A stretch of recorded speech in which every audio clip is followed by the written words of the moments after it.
ગાર્ગી પંડિત, દક્ષિણામૂર્તિ પાઠશાલા ચલાવું છું અને શ્રી વૈદિક સનાતન ધર્માનુરાગી ટ્રસ્ટ જેના આદ્ય સ્થાપક પૂજ્ય પંડિતજી મહારાજ હતા એમની પુત્રી છું અને અત્યારે આ ટ્રસ્ટની સંરક્ષક છું. મારા થકી ધર્મના જે કાર્ય થાય એનામાં સહયોગ આપું છું અને વૈદિક સમાજવાદના સિદ્ધાંત ઉપર ભારત ભૂમિના લોકો ચાલે એના માટે પ્રયાસ કરું. જય શ્રી કૃષ્ણ. હું રીટા શાહ પાંજલપુર રહું છું. હું સનાતન વૈદિક ધર્મ સાથે સંકળાયેલી છું. મારા ગુરુદેવ ચંદ્રશેખર પંડિતજી મહારાજ અને ગાર્ગીબેન છે અને હું ઘણા વર્ષોથી મને ગમે છે એટલે હું આમાં જોડાયેલી. જય શ્રી કૃષ્ણ રેટા. જય શ્રી કૃષ્ણ. આજે એક નવો પ્રયોગ કરવાનો આરંભ કર્યો છે કે બધી આપણા ગ્રુપની અથવા સનાતન વૈદિક ધર્માનુરાગી ટ્રસ્ટ સાથે જે લોકો જોડાયેલા છે અથવા પૂજ્ય ગુરુદેવ સાથે જોડાયેલા છે જે લોકો એને સહેજ બોલાવીને એક વાતચીત કરવાનો આરંભ કર્યો છે. તો હું તમને એ વિશે કંઈક પૂછવા ઈચ્છીશ, તમારી દિનચર્યા વિશે કે તમારા ધાર્મિક કાર્ય વિશે કે તમારી આધ્યાત્મિક સાધનાઓ વિશે. મારો પ્રશ્ન એ છે કે ધર્મ અને ખાસ કરીને સનાતન ધર્મ એ વિશે કઈ ઉંમરમાં આપની જાગૃતતા આવી? એટલે એવો કયો પડાવ આવ્યો અથવા એવી કઈ અવસ્થા હતી જ્યારે તમને એવું થયું કે ધર્મ કાર્ય કરવું જોઈએ અથવા ભક્તિ કરવી જોઈએ અથવા પૂજન કે ભજન કે ભક્તિ કંઈ પણ કરવું જોઈએ? તો એવો કયો પડાવ આવ્યો? બહુ બેક જવું પડશે મારે. હા તો કઈ વાંધો નહીં. મારી લાઈફમાં ઘણા બધા ઉતાર ચઢાવ આવી ગયા છે. એકચ્યુઅલી મારે પર્સનલ લાઈફમાં થોડા બધા પ્રોબ્લેમ બહુ આવી ગયા અને એ સમય દરમિયાન હું આ બાજુ ભક્તિ બાજુ વળી. અચ્છા. મારા જીવનમાં ગુરુદેવ આવ્યા અને ગુરુદેવ આવ્યા ચંદ્રશેખર પંડિતજીને હું મળી જ્યારે બધા મારા પ્રોબ્લેમ લાઈફમાં આવ્યા હતા. હું તમને વાત કરું તો લગભગ એ વર્ષ મારે હતું 90 સાલનું, 90ની વાત કરું છું. 1990ની વાત કરું છું. ત્યારથી મારે લાઈફમાં બધા પ્રોબ્લેમ છે અને ત્યારે હું પંડિતજીને પહેલી વખત મળી હતી. અચ્છા. પહેલી વખત દર્શન આપણે દર્શન મેં ત્યારે ત્યારે પટેલ પાર્કમાં રહેતા હતા ત્યારે હું ત્યાં આવી હતી એમની પાસે એના દર્શન કરવા માટે અને એમની સાથે મેં ઘણી બધી એમને મારી સાથે એકાંતમાં વાતચીત કરી, મને બધું પૂછ્યું, મને ઘણું બધું બહુ જ સારું લાગ્યું. એ વખતે મારા હિંમત પણ ખબર નહીં કુદરતી એટલી બધી આવી ગઈ એમને મળ્યા પછી અને મને એવું થયું કે જે સમય મારા જીવનમાં આવ્યો છે તે ચોક્કસ હું એમના સાનિધ્યમાં રહીશ તો મારું આ બધું સમય મારો બહુ સારી રીતે પસાર થઈ જશે એવું મને આમ અંદરથી મનોબળ મારું બહુ દૃઢ થઈ ગયું એ વખતે. અને ત્યારથી હું પંડિતજીની હું દરેક સત્સંગમાં જવા માંડી અને ત્યારથી હું ભગવાન તરફ વધારે વળી ગઈ. ત્યારથી હું મહાદેવજીની રોજ ખૂબ પૂજા કરવા માંડી. એમણે મને શિવલિંગ આપ્યું કે તમે આ શિવલિંગની સ્થાપના કરો ઘરમાં. એ સ્થાપના મેં એમના પછી એમણે જે મને શિવલિંગ આપ્યું એ શિવલિંગની મેં ઘરે સ્થાપના કરી અને એમણે જે પ્રમાણે મને કીધું એ પ્રમાણે હું વધી ગઈ. મને એમને શીખવ્યો, એમને બતાવ્યો, એ પ્રમાણે હું જીવનમાં આગળ વધતી ગઈ અને ત્યાર પછી ઘણું બધું મારામાં ચેન્જીસ બહુ આવ્યા. મારા છોકરાઓનો પણ ગ્રોથ એટલો બધો સારો થવા માંડ્યો. મારા છોકરાઓને કમ્પલસરી ગુરુજીના પ્રવચનમાં આવવાનું જ એમને એ મેં દૃઢ કરી દીધેલું. મેં કહ્યું તમને જો કશે પણ ફ્રેન્ડ તમારે બર્થડેમાં જવું હશે તો જો મારે પ્રવચનમાં જવાનું હશે ગુરુજીના તો તમારે ત્યાં કમ્પલસરી આવવું પડશે. એ વગર હું તમને તમારા બર્થડેમાં કોઈ જગ્યાએ ફ્રેન્ડમાં તમને પાર્ટીમાં નહીં જવા. એટલે તમે બાળકોને પણ એ જગ્યા પર એ જગ્યાએ વાળ્યા, એ તરફ વાળ્યા. બરાબર. અને છોકરાઓ આવતા, તમારો જે મોટો સન છે નિમિત છે એને બહુ ઈચ્છા નહીં એને પણ તે છતાં મારું મન દિલ સાચવા માટે પણ એ આવતો હતો. પણ મારી દીકરી મારી રોશની તો એ ગુરુજીમાં વળી જ ગઈ. એને એટલું બધું એમના માટે એમના ભાવ થઈ ગયો તો એ અત્યારે પણ એ મારા માર્ગ પર આજ માર્ગ પર ચાલે છે. હું એવું કહી શકીશ કે મારી દીકરી મારા કરતાં વિશેષ આ માર્ગ ઉપર છે. શું વાત છે? ઘણી બધું. હા, મને બહુ ગુરુજીના આશીર્વાદ છે. આશીર્વાદ છે અને મને ઘણું પ્રાઉડ પણ થાય છે કે હું ખરેખર મારો જે સમય હતો મારો એ મને હું ગુરુજીની નિશ્રામાં સમય આવી એમની અને મારો જે ખરાબ સમય હતો બધો મારો એટલો બધો ઇઝીલી પાસ થઈ ગયો કે હું ખબર નથી પડતી કે હું એમને કેવી રીતે વ્યક્ત કરી શકું. એટલું બધું મારા એમના માટે એમના પૂજ્ય ભાવ છે એમના મારા હૃદયમાં અને મારા કુટુંબ ઉપર એમનો ઘણો ઘણો જ આશીર્વાદ છે મારી સાથે. પણ ધર્મ વિશે ગુરુજી સાથે આવ્યા પછી ભક્તિમાં વિશેષ જોડાણ થયું અને જે મન અશાંત હતું તે જાણે એક જગ્યા પર આવીને સ્થિર થયું. પણ ધર્મની પહેલી જેને કહેવાય કે કાંકરી અથવા પહેલો ટંકાર એ જીવનમાં ક્યારે અનુભવ્યો? જ્યારે આ બધા પ્રોબ્લેમ મારી લાઈફમાં આવ્યા ને ત્યારે જ મને એવું થયું કે ના, ધર્મ તરફ જ જવું જોઈએ, એ જ સાચી રાહ છે આપણી. એટલે ભક્તિ માટે એ વખતે જ થઈ ગયું અને એ તરફ, કારણ કે છોકરાઓને પણ મારે સાચવવાના હતા, બધું મારે એકલી હેન્ડલ કરવાનું હતું. છોકરા as a single parent parent જ્યારે તમે ભક્તિનો આશ્રય લીધો ત્યારે બધી વાત જાણે સરળ થતી ગઈ અને ધીરે ધીરે ગતિમાન થયા. એ વાત હા, બહુ સરસ. જય શ્રી કૃષ્ણ. હું ડૉક્ટર દીપ્તિ પાર્થિવ બ્રહ્મભટ્ટ, નિવૃત્ત હોમિયોપેથિક મેડિકલ ઓફિસર છું. સરકારમાં 34 વર્ષની સર્વિસ કરી હતી મેં અને અત્યારે હાલ ઘરે જ છું. પરંતુ પરમ પૂજ્ય ચંદ્રશેખર પંડિતજી ના સાનિધ્યમાં અને તેમજ હાલ અત્યારે પૂજ્ય ગાર્ગીજીના સાનિધ્યમાં સનાતન ધર્મમાં કંઈ ને કંઈ આગળ કરવાની ખેવના છે. અને પરમ પૂજ્ય શારદાપીઠ દ્વારિકાપીઠના જે જગતગુરુ શંકરાચાર્ય છે તેમનાથી હું દીક્ષિત થયેલ છું. અસ્તુ. દીપ્તિબેન, આપનું સ્વાગત છે. જય શ્રી કૃષ્ણ. જય શ્રી કૃષ્ણ. અમરકંટક ગયા પછી, અમરકંટકની યાત્રા પછી એક અલગ પ્રકારની અનુભૂતિ આપણા બંને વચ્ચે, એક મિત્રતાનો ભાવ પણ છે અને એક સખ્ય ભાવ પણ છે. અને કદાચ ઘણી બધી વસ્તુઓ આપણે સાથે કરી અને શેર પણ કરી, યાત્રાઓ પણ સાથે કરી. તમારા વિશે આમ તો હું ઘણું ઓછું જાણતી હતી, પણ જ્યારથી આપણી યાત્રામાં ગયા ત્યારથી થોડુંક વધારે જાણવા પામી. મને હવે એમ કહો કે આપ જ્યારે સાધના કરો છો ત્યારે કયા પ્રકારની સાધના કરો છો અને એ સાધના તરફ પ્રેરણાનો સ્ત્રોત કોણ બન્યો? સૌ પ્રથમ તો દીદી, હું લગભગ 45ની આસપાસ થઈશ ને ત્યારે નારદેશ્વર એક આશ્રમ છે, ત્યાં આગળ અમે જતા હતા. ત્યાં આગળ ગણેશભાઈ કરીને હતા, એ અત્યારે રહ્યા નથી. ત્યાર પછી એક દીદી હતા, એ હતા. અને ત્યાં એકચ્યુઅલી ગાયત્રી ઉપાસના ચાલે છે. બરાબર. એટલે એ લોકો આહુતિ આપે ને આવું બધું કરે ત્યાં આગળ. અમે ત્યાં જતા એટલે કર્મકાંડ પરત્વે થતું. બરાબર. પણ ત્યાંથી ગયા પછીથી થોડુંક એવું થયું કે આપણે પણ માળા બેસીને કરવી જોઈએ. આ ત્યાંથી શરૂ થયું. બરાબર. એટલે આરંભ જે નીવ મુકાય ત્યાંથી મુકાય. ભલે એ વખતે જે સમજ હતી ત્યાંથી જે જાણવા મળ્યું એ પ્રમાણે આપણે ચાલુ કર્યું. બરાબર. પછી નિયમિત રૂપે હું ગાયત્રી માળા એમણે આપી હતી એ પ્રમાણે કરતી હતી. ત્યાં કરવી હતી માળા, એટલે કરતી. અને મીનવાઇલ અમીશભાઈ થ્રુ પાર્થિવ પંડિતજીના સાનિધ્યમાં આવ્યા. જી. પાર્થિવ ઘણી વખત, એ પાર્થિવ મારા હસબન્ડ છે, એ પંડિતજીના લેક્ચરમાં આવે, પણ ઘર, બાળકો નાના, નોકરી, આ બધાની ક્યારેક મારા પ્રવચન મિસ થઈ જતા. ક્યારેક આવતી એવું કહું તો ચાલે. અચ્છા. એટલે ક્યારેક સત્સંગમાં અવસર. જી જી. પછી એમાં પંડિતજીએ એક વખત એવું કીધું કે ઓમ નમઃ શિવાયની માળા કરો તો તમારું જ્ઞાન વધે. ઈશાન સર્વ વિદ્યાનામ, આપણે ત્યાં એવું કહ્યું છે કે ભગવાન શંકર દરેક વિદ્યાઓને આપનારા છે. જી. એટલે ત્યાર પછી ગાયત્રીની સાથે સાથે ઓમ નમઃ શિવાયની પણ માળા કરી. અને એ નિયમ એવો રાખ્યો તો મેં કે ભલે રાતના 12 વાગે, બરાબર, પણ જેટલી માળાનો નિયમ લીધો હોય એ પૂરો કરવાનો. એના થકી જીવનમાં શાંતિ તો ઘણી રહે. અને જેમ આપણે કીધું એમ અમરકંટકની યાત્રામાં ગયા હતા તો ઈશ્વરની ખૂબ કૃપા થઈ ગઈ તમારા સત્સંગમાં. અને આપણા શંકરાચાર્યજી છે જે દ્વારકાપીઠના, એમની દીક્ષા મળી ગઈ. અને એમનું પણ માર્ગદર્શન, તમારું પણ કહેવું એવું હતું કે ગાયત્રી માળા ના કરવી. ત્યાર પછી ગાયત્રી માળા બસ દીક્ષિત જે મંત્ર છે એ આરંભ કર્યો.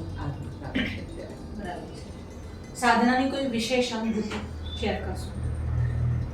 એક ચોક્કસ એ વસ્તુ કહી શકો કે એનાથી શાંતિ ખૂબ રહે છે. બીજું, તમને કોઈ પણ કામ કરવાનું હોય ને તેમાં ક્યારેય અજંપો નથી થતો. એક વિશ્વાસ અંદરથી હોય જ છે કે ના, ઈશ્વર મારું કામ પૂરું કરશે, મારી પાછળ મારા ગુરુજીનું બળ છે. આ વસ્તુ એક તમને કાયમ રહે છે. એટલે સત્સંગમાં આવ્યા પછી માળા તરફનું તમારું રુઝાન થયું અથવા તરફની ગતિ થઈ અને એ થકી મનની શાંતિની અનુભૂતિ થઈ અને એ જ સાધનામાં ઉત્કર્ષનું કારણ બન્યું. સરસ. બીજું હું એવું કહું કે ઘણી બધી વસ્તુઓ જે સનાતન ધર્મમાં છે એ અહીંયા આવીને જ ખબર પડી. જે વસ્તુઓ બહુ નાની નાની હતી પણ એ વસ્તુઓ મૂલ્યવાન હતી. મૂલ્યવાન હતી બરાબર. અને અહીંયા આવીને જ ખબર પડી. અને હું જ્યાં પણ મારે બહાર જવું ને અમારા જે બીજા ડૉક્ટર્સનું ગ્રુપ હોય ત્યારે એમ થાય કે આ લોકોને આવી નાની નાની વાતનો પણ ખ્યાલ નથી. આવું થાય છે એટલે ત્યારથી મને એવું મનમાં એવું બી બહુ થયું છે કે જેટલું થાય એટલો આપણાથી એવો પ્રયત્ન કરીએ કે આપણી જે મૂળ સિદ્ધાંતો મૂળ શાસ્ત્ર એ લોકો સુધી સારી રીતે પહોંચે. એટલે સનાતન ધર્મ અને ભારતીય સંસ્કૃતિના કામે લાગી શકીએ હા. એવી ખેવના થઈ. ચોક્કસ. જી. અને એ તમારા ચરણોમાં મૂકેલું છે. બિલકુલ. જે રીતે કહેશો એ આપણે બધા સાથે જ મળીને કામ કરવાનું છે અને જે ભારતીય સંસ્કૃતિમાં સ્ત્રીનું જે મહત્વતા છે એને પણ બહાર લાવવાની છે અને સ્ત્રી ધર્મના પાલન સાથે બહાર લાવીશું. ચોક્કસ. હું ગાયત્રી નીલાંગ વૈદ્ય ગૃહિણી છું અને અમે પંડિતજી સાથે વર્ષોથી જોડાયેલા છે. મારા મેરેજ પહેલાંની વાત કરું તો મારા હસબન્ડ પંડિતજી સાથે જોડાયેલા હતા, પછી એમાં હું પણ જોડાઈ અને એમનો સાથ સહકાર બહુ જ મળ્યો છે. અત્યારે દીદી સાથે જોડાયેલા છે અમે લોકો અને અહીંયા આવ્યા પછી મનની શાંતિ લાગે છે અને અમે હજુ આગળ કંઈક દીદી સાથે રહીને આગળ વધવા માંગીએ છીએ. જય શ્રી કૃષ્ણ. ગાયત્રીબેન, આપનું સ્વાગત છે. ગાયત્રીબેનનું જેમ નામ છે એમ એ પણ પ્રસિદ્ધ છે. પ્રસિદ્ધ શેના માટે છે? સૌથી પહેલા મને એમના માટે પ્રેમ થયો હતો એ સાંભળીને થયો હતો કે ક્યારે પણ વિષ્ણુ સહસ્ત્ર નામ અને શિવ મહિમનો સ્તોત્ર ચૂકતા નથી, અચૂક કરે છે. આ બે સ્તોત્ર એવા છે કે જેમના માટે બહુ જ પ્રીતિ છે. વધારે તો શું કહું, કદાચ એમના ડિલિવરીના ટાઈમમાં પણ એમના મોઢામાંથી શિવ મહિમના અને વિષ્ણુ સહસ્ત્ર નામ સતત ચાલુ હતા જ્યાં સુધી હું એમને ઓળખું છું. તો વિષ્ણુ સહસ્ત્ર નામ અને શિવ મહિમના આ બે માટે પ્રીતિ થવાનું કોઈ ખાસ કારણ? ખાસ કારણ તો કંઈ નહીં, પણ હું નાનપણથી જ મારા મમ્મીના ઘરે હતી ત્યારથી જ હું આ પાઠ કરું છું. મને યાદ છે ત્યાં સુધી હું 7મા ધોરણમાં ભણતી હતી અને મારી મમ્મી મારા ઘરમાં એટલે પહેલેથી જ ભક્તિવાળું વાતાવરણ વધારે, માતાજીને માનતા હતા મમ્મીના ઘરે. પણ મમ્મીએ જ મને પહેલા શીખવાડનાર મારી ગુરુ મારી મમ્મી બની. બરાબર. એમ પણ દરેકની ગુરુ પહેલા માં જ છે. એટલે મને યાદ છે કે હું 7મા ધોરણમાં ભણતી હતી ને વેકેશન હતું અને મારી મમ્મી પણ સ્કૂલમાં ટીચર હતી અને મમ્મીને પણ વેકેશન હતું એટલે મમ્મીએ કીધું કે હવે હું તને વિષ્ણુ સહસ્ત્ર, મમ્મી તો પહેલેથી જ કરતી હતી, મમ્મી તો એના પિયરમાંથી ત્યારથી જ કરતી હતી એટલે મને શીખવાડનાર મારી મમ્મી છે. પછી મને મમ્મીએ વિષ્ણુ સહસ્ત્ર શીખવાડ્યું, પછી મને શિવ મહિમનો શીખવાડ્યો, મને સક્રાદય હું રોજ કરતી થઈ, બધા જ પાઠ મને મારી મમ્મીએ શીખવાડ્યા. એટલે ભક્તિ તરફ તો હું પહેલેથી જ વળેલી હતી. પણ મને ગુરુજીના સાનિધ્યમાં આવવાનું, ગુરુજી કોણ છે એની પ્રેરણા ને બધું મને મારા મેરેજ પછી મારા હસબન્ડ થકી મને મળ્યું કે મારા હસબન્ડ આમાં જોડાયેલા હતા, પંડિતજીને ત્યાં એ રેગ્યુલર આવતા હતા અને મને પહેલાં જ મારા એન્ગેજમેન્ટ થયા એવા પહેલાં મને મારા હસબન્ડ મને પંડિતજીને ત્યાં લઈને આવ્યા હતા. હા, બસ પહેલી વખત આપણે મળ્યા હતા અને નીલાંગે મને કીધું હતું કે આ મારા ગુરુજી, બસ એ ત્યારથી હું એમાં જોડાયેલી છું અને ભક્તિ તરફ પહેલેથી વળેલી તો હતી પણ મને પ્રેરણા આપનાર પંડિતજી છે અને હવે દીદી તમારા સાનિધ્યમાં રહેવું છે. તો છે જ, આપણે સાથે જ છે બધા. તમે જ્યારે ભક્તિ કરવા બેસો અથવા પૂજનમાં બેસો ત્યારે વિશેષ તમારું મન કયા વિગ્રહ, કઈ મૂર્તિ અથવા કયા સ્વરૂપમાં જાય છે? આમ તો માતાજી પણ છે એટલે માતાજીમાં તો પહેલેથી હતું જ મને, મમ્મીને ત્યાંથી હતી ત્યારથી જ. પછી મને અહીંયા આગળ અમે લોકો અકોટા જ્યારે રહેવા ગયા તો પંડિતજીએ શિવલિંગ આપ્યું હતું. એ ત્યારથી આજે 20 વર્ષ થયા એ વાતને. એ 20 વર્ષથી હું સતત શિવલિંગની પૂજા કરું છું અને શિવ મહિમનો બોલતા બોલતા અભિષેક કરું છું. આજે એ વાતને 20 વર્ષ થયા પણ વિશેષ લગાવ મને એ શિવલિંગ તરફ છે એમ. હા. એમ પણ કોઈ પણ વ્રત અને નિયમ જો 12 વર્ષ થાય તો એનું ફળ મળે જ છે અને તમારા જીવનમાં જોવા પણ મળે જ છે. અને અત્યારે જ બહુ સરસ તમને એક અવસર પણ મળ્યો કે દ્વારકા શંકરાચાર્ય થકી તમને ખેડામાં જે ત્રિપુર સુંદરીની જે હતી દેવીની પ્રતિષ્ઠાનો અવસર મળ્યો, ત્યારે તમારી શું અનુભૂતિ હતી? એ તો આમ કલ્પી શકાય એવું જ નથી. આમ યાદ કરીએ છીએ આમ તો એ રૂવાટા ઊભા થઈ જાય છે કે એ ભગવાનની મોટા મોટી મહેરબાની કહેવાય કે આપણા કર્મો સારા, પંડિતજીના સાનિધ્યમાં આવ્યા, એ ભક્તિ તરફ વળ્યા અને એ જે સંસ્કાર એ બધા આયા અમારામાં, છોકરાઓમાં, બધામાં. અને એ આનંદ અકલ્પનીય એ છે, અવર્ણનીય છે. એ આમ કલ્પી શકાય એવું જ નથી. એ આનંદ જ કંઈક અલગ છે. પણ એટલે તમને આવો સરસ સરસ અવસર મળતા રહે. હા, જીવનમાં એવું કંઈક કરવાનું ઈચ્છા થાય તો શું કરશો? જીવનમાં તો બસ આ જ કરવું છે, ભક્તિ માર્ગે વળ્યા છે, હજુ આમ કંઈક સારું કરવું છે એમ. હજી અગ્રેસર થવું છે. હા, બસ એમ કે સારું થાય, આપણા થકી સારું થાય, આપણા છોકરાઓ બી એમાંથી પ્રેરણા લે અને સારું કરીએ આપણે ભવિષ્યમાં પણ. અને આવું ભક્તિના માર્ગે વળીને સારા કાર્યો જ કરવા છે એમ. તમારી માં જ એટલે માતા જ તમારા માટે પ્રેરણાનું સ્ત્રોત હા. બન્યા, અને એ માતાની પ્રેરણા સ્ત્રોત ત્યાં સુધી આવી કે માતાની પ્રતિષ્ઠા સુધી તમને એનો અવસર હા. લઈ ગઈ અથવા મળ્યા. તો બીજી વાત એવી છે કે પિતાજી આ વિષયમાં તમને કંઈક કહેતા કે માર્ગદર્શન આપતા એવું થતું કે એ બહુ સાદા સિમ્પલ? ના, પપ્પા એકદમ સાદા ને સિમ્પલ હતા. હા. એમને આવું બધું નહોતું એમ. એક મમ્મી તો શું હતું કે પહેલેથી એના મમ્મીના જે ફાધર છે, એટલે એમને તમારા હા, નાનપણમાં? હા, મારા નાનાજી, જે તમને નાનાજીની વાત કરું તો એ પણ પહેલેથી જ જ્યોતિષી હતા. ઓહો. હા, અને બહુ જ મોટા ગામમાં એમનું નામ હતું એમ. પેઠથી ગામ. હા, હા, હા. બરાબર. એટલે પહેલેથી આવી રીતના પૂજા પાઠ ને તો બધું પહેલેથી મમ્મીમાં આવેલું જ હતું અને એ મારામાં આવ્યું. અને હવે મને પ્રાઉડ થાય છે કે એ મારું છોકરામાં આવ્યું છે. ઓહો. એ મારા રુદ્રમાં અને વૈષ્ણવીમાં, પણ રુદ્રમાં વધારે આવ્યું છે. અચ્છા. હા, વૈષ્ણવી પછી ભણવા જતી રહી ને બધું, એનામાં ભક્તિભાવ ને બધું છે, પણ વિશેષ કરીને રુદ્રમાં વધારે એટલે આવ્યું એનો છે. રુઝાન એ તરફ વધારે છે. હા, હા, બસ. બહુ સરસ. એને બી અત્યારે શિવ મહિમ્ન, શિવ તાંડવ બધું જ એને મોડે. એટલે તમારી માએ તમને જે વારસો આપ્યો એ હા. તમારા હા, સંતાનને હવે આપ્યો. સંતાનોને બહુ આપ્યું. સરસ. એ જ મને પ્રાઉડ છે કે આપણા સંસ્કાર છોકરાઓમાં આયા છે એમ, કે જોઈને છોકરાઓ બધું શીખે છે. હું વીના પંકજ પટેલ, હું ગૃહિણી છું અને હું દીદી સાથે થોડા ટાઈમથી છું. પણ દીદી જે સનાતન ધર્મનો પ્રચાર કરે છે, સત્સંગ કરે છે, એ મને ખૂબ જ ગમે છે સાંભળવાનો, એને આચરવાનો.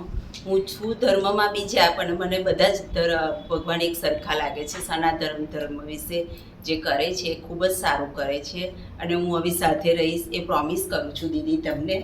જય શ્રી કૃષ્ણ. જય શ્રી કૃષ્ણ મીનાબેન. જય શ્રી કૃષ્ણ. આપનું સ્વાગત છે. આપણો બહુ ઓછો પરિચય છે, પણ ઓછા પરિચયને કારણે તમારા વિશે હું કંઈ નથી જાણતી એવું કહેવાને પણ કોઈ કારણ નથી.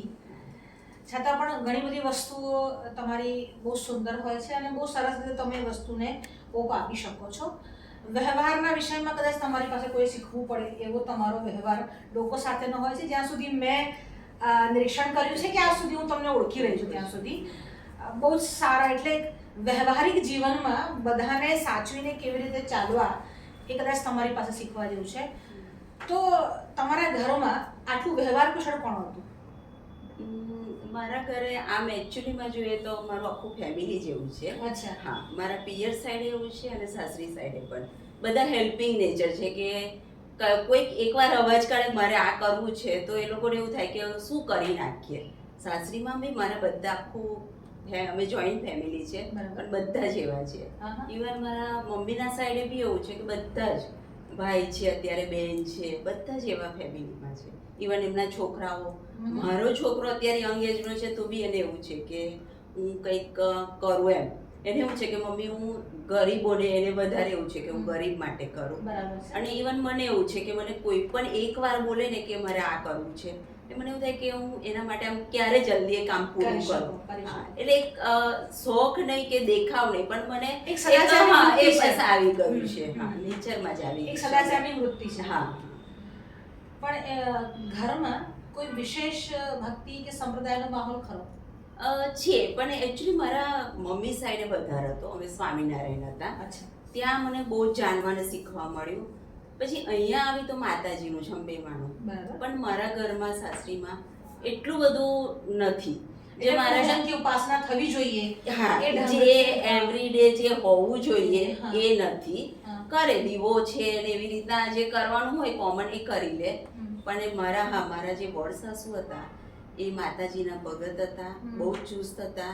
એવરીડે અખંડ દીવો ચાલતો હતો, બધું જ હતું. પણ સડનલી મારા સાસુ, કાકી સાસુ બધાએ સિટીમાં રહેવા આવી ગયા અને ગામડેથી બધું બંધ કરીને આવી ગયા. હમ. એટલે એ લોકોએ ફોલો જ નહીં કર્યું. બરાબર. ત્યાં બધું બેન્ડ આવી ગયું. અચ્છા. એ લોકોને એક્સપિરિયન્સ થયા, બધું થયું. હવે ધીમે ધીમે કરવા માંડ્યા છે. હા, એવું પણ હવે છે. એક સર્ટેન એજ થઈ ગઈ છે. હા. એ એજમાં what they want they can not do એવું છે. તો તમે એના માટે કોઈ પ્રયાસ કરો છો? હું કરું છું. મને મારા છોકરાઓની બી કમ્પ્લેન હોય છે ઘરમાં કે મમ્મી આપણા ઘરમાં કેમ એટલું બધું ભગવાનનું નથી હોતું. અચ્છા. હા, રિવર્સ છે. રિવર્સ છે. હા, હા, એ છે. અને હું ઓલવેઝ મારા છોકરાને કહું કે બેટા ભગવાનને આપણે પગે લાગ્યા કર. તો એના મોઢામાં હવે એવું થાય મમ્મી હું તને પગે લાગી લઉં એના કરતા. એને એવું ટાઈપનું થઈ ગયું છે કારણ કે મારા પહેલેથી જ ઘરમાં અમારા જોયું નથી. એક આ પ્રોબ્લેમ છે. છતાંય અમે લોકો ટ્રાય કરીએ છીએ, હું ને મારા હસબન્ડ બંને, કે અમે લોકો આવી રીતના કરીએ અને માતાજીનું ખાસ કરીએ છીએ. કારણ કે ઘણા એવા એક્સપિરિયન્સ થયા છે કે આમ મારા કુટુંબમાં, અમને નહીં પણ મારા કાકીજી બધાના ઘરે કે આમ બહુ દુઃખવાળા થયા છે. બહુ બધાના યંગ એજમાં નિધન થયા છે ને બધું. એટલે બધા એવું કહે છે કે આપણે માનીએ ના માનીએ મને નથી ખબર, પણ એવું છે કે તમે માતાજીને ભૂલી ગયા છો. બરાબર. એટલે આ તમને આ પ્રોબ્લેમ થાય છે એવું છે. એટલે અત્યારે હું કોઈ બી ધર્મમાં માનવા જાઉં છું ને, પણ મને સાઈડમાં હું એક મગજમાં રાખું છું કે મારે માતાજીને નથી ભૂલવાના. એવી રીતના છે. એટલે હું આવું છું, અહીંયા આવું છું, બધું જ મને ગમે છે. તમારો સત્સંગ સાંભળવાનો, આચરવાનું બધું ગમે છે. અને હું મનીષા થ્રુ આવી છું. મનીષાને કહું છું હું કરીશ, મને વાંધો નથી, પણ મારે એક છે આ. ના, સાચી વાત છે. અને બીજું કે સંપ્રદાય ભલે જે પણ હોય, જેવી રીતે તમે કહ્યું કે અમે દેવીના ઉપાસક છે કે માતાજીના, એટલે આપણે ત્યાં દેવીની જે ઉપાસના થાય છે એને શાક્ત સંપ્રદાય કહેવામાં આવે છે. તમે જે આપણી સાથે જોડાયા, આપણી સાથે એટલે સનાતન વૈદિક ધર્મ સાથે જોડાયા, વસ્તુ તો એમાં બધા જ સંપ્રદાયો છે. એમાં શક્તિની ઉપાસના પણ છે, સૂર્યનારાયણની પણ છે, ગણેશની પણ છે, વિષ્ણુની પણ છે અને મહેશ્વર. એટલે આપણે ત્યાં પંચાયતનનો સિદ્ધાંત ચાલ્યો છે. એટલે આપણે શરૂઆત એવી રીતે કરવી જોઈએ કે બધા જ ભગવાન નહીં, પણ બધા જ સ્વરૂપમાં, બધા જ રૂપમાં માનું છું. કારણ કે બાપ એક જ હોય. પછી એ પેન્ટ પહેરે તો પણ એ જ, ધોતી પહેરે તો પણ એ જ, સલવાર પહેરે તો પણ એ જ. એટલા માટે ભગવાન એક જ છે, સ્વરૂપ ભિન્ન ભિન્ન છે. ત્યાંથી શરૂઆત કરવી જોઈએ. જો દેવી માટે વિશેષ પ્રેમ હોય એ તો હોવું જ જોઈએ. દરેક સ્ત્રી જો દેવી ઉપાસના કરશે તો ધન, ધાન્ય, સમૃદ્ધિ અને સંતાન એ બધામાં જ સુખ સમૃદ્ધિનો વાસ થશે. એટલે દેવી ઉપાસનામાં આગળ વધવું જ જોઈએ. અને તમે તમારા કુલદેવતાને છોડી અને અન્ય કોઈ ઉપાસના ન જ કરવી જોઈએ. ન જ કરવી જોઈએ એટલે સમાદર ભાવ બધામાં જ હોવો જોઈએ. પણ પ્રથમ જે ઉપાસના આવે તે તમારા કુલદેવતાની હોવી જોઈએ. અને બહુ સરસ આ વાત છે કે એને વળગી જ રહો, એને વળગી જ રહો. એટલે બહુ જ ઘણા એક્સપિરિયન્સ આમ શેર કરીએ તો એવું થાય કે આ રિયલમાં આવું હોતું હશે, પણ જોયું છે આખે કે બધા જ અમારા ફેમિલી, 4 મારા એ છે ભાઈઓ છે પપ્પાના, બધાને જ કંઈક ને કંઈક એક્સપિરિયન્સ એવા થાય છે કે બધા જ હવે માતાજી તરફ આવ્યા છે. અને ગામમાં મારે અંબામાનું, એટલે અમારું પોતાનું ઘર છે, એમાં માતાજીનું જે સ્થાનક છે. એટલે અમે લોકો જઈએ તો ઘર ખોલી અને અમે ત્યાં આગળ દર્શન કરીએ કે દીવો કરીએ, પ્રસાદ એવી રીતના કરીએ. એમ પણ કુલદેવતાને છોડી તમે તમારા જ ઘર, જે રીતે તમે તમારા દીકરાની વાત કરીને કે મમ્મી હું તમને જ પગે લાગી, એટલે ઘરના દેવતાને, કુલની પરંપરાગત દેવતાને, તમારા સ્થાન દેવતાને, તમારા ગ્રામ દેવતાને છોડી અને બીજાની ઉપાસના કરવાની ઉતાવળ ના કરો. પહેલા તમારા કુલદેવતાથી આરંભ કરો અને એ કુલદેવતા થકી બધાને સમાદર કરી અને પૂજો, પણ વિશેષ મહત્વ જે આપો એ કુલદેવીને આપો. બહુ સરસ, આનંદ થયો તમારી સાથે વાત કરીને. જય શ્રી કૃષ્ણ. જય શ્રી કૃષ્ણ. મારું નામ કુંદન વિનોદ ભટ્ટ છે. હું MGVCLમાંથી રિટાયર થયેલી છું હમણાં જ. હું નાનપણથી જ સનાતન ધર્મ સાથે આમ કહો તો જોડાયેલી જ છું, કેમ કે મારા કૌટુંબિક શ્રી સૌરાષ્ટ્રમાં શ્રી મણનલાલજી મહારાજ જે કથાકાર હતા એમના જ કુટુંબની હું દીકરી છું. અને અમે લોકો સાથે સપ્તાહમાં વારંવાર વેકેશન હોય ત્યારે અચૂક જતા હતા. અને વચ્ચે થોડો બ્રેક પડી ગયેલો સાંસારિક પહેલામાં, પણ હવે પૂજ્ય સ્વામીજી મહારાજ તેમજ શ્રી પૂજ્ય ગાર્ગી દીદીના સાનિધ્યમાં હવે જે બાકી રહેલું છે એ હું આરામથી અને મારી મનપસંદ રીતે હું પૂરું કરીશ એવા ભગવાન પાસે આશીર્વાદ માંગુ છું, તેમજ દીદીની સહાનુભૂતિ. જય શ્રી કૃષ્ણ. જય શ્રી કૃષ્ણ કુંદનબેન, આપનું સ્વાગત છે. તમારું નામ પણ કુંદનબેન છે ને તમે એમ પણ કુંદનની જેમ ચમકતા હો છો કાયમ. અને કાયમ એક હસ્તી પ્રતિભા હું એમનામાં જોઉં છું. મેં એમનું મોઢું ક્યારે પણ દિવેલ પીધેલું કે પડેલું જોયું નથી. અને ભગવાન એમના પર આ કૃપા રાખે છે કે કાયમ એ હસતા જ હોય છે. મૂળમાં બ્રાહ્મણ શરીર છે અને પોતાના પિયરમાં અને પોતાના સંબંધીઓને ત્યાં આ પરંપરાથી એ પરિચિત છે. એના કારણે એમની આ ગતિ છે. જીવનમાં વિશેષ એવો કોઈ અનુભવ કે જેના કારણે આ વાત અથવા આ ભક્તિ દૃઢ થઈ તો એવું સાંભળવા ઈચ્છીશ. વિશેષ અનુભવ એટલે એક તો પહેલા એ વાત કરું જે તમે નામ પ્રમાણે કીધું ત્યાંથી શરૂઆત કરું છું. શરૂઆત જ્યારે કોલેજ પૂરી થઈને ઇન્ટરવ્યૂ હતું, કલેક્ટર ઓફિસમાં મારું પ્રથમ ઇન્ટરવ્યૂ આવ્યું હતું. એક સાથે 3 કોલ લેટર આવેલા. જીઈબીનું હતું, કલેક્ટર ઓફિસનું હતું અને મામલતદાર. તો ત્યાં ગઈ તો પ્રશ્ન પેલો આ જ હતો કે તમારું નામ કુંદન છે અને તમે સોનાના ઝુમખા પહેરેલા છે. એકચ્યુઅલી એમને કીધું કે કુંદન વિશે તમારું શું કહેવું છે ને તમે શું જાણો છો. એટલે મેં ખાલી એટલું જ કહી દીધું, સર મને એટલી ખબર છે કે કુંદનની કિંમત કાયમ રહેવાની છે. અને કુંદન બરાબર ટીપી ટીપીને જ આગળ તપીને રંગ બહાર આવે છે. આવ્યો છે એનો નિખાર એનો જ છે.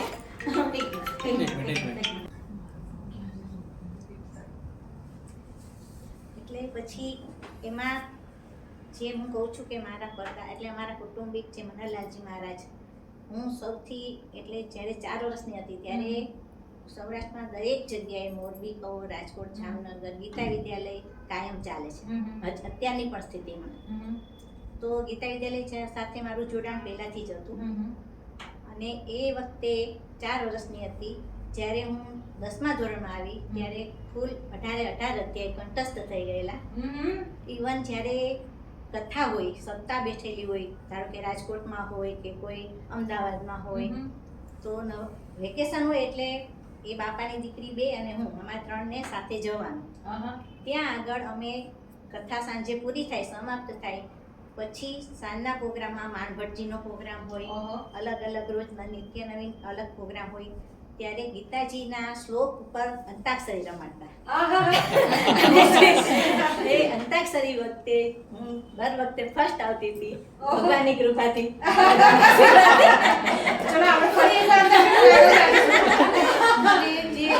એ વર્ષોમાં જે મેં આનંદ અનુભવ્યો છે અને એ જ મારો ટર્નિંગ પોઈન્ટ કે બસ આ જ વસ્તુ મારે કાયમ વળગી રહેવાનું છે.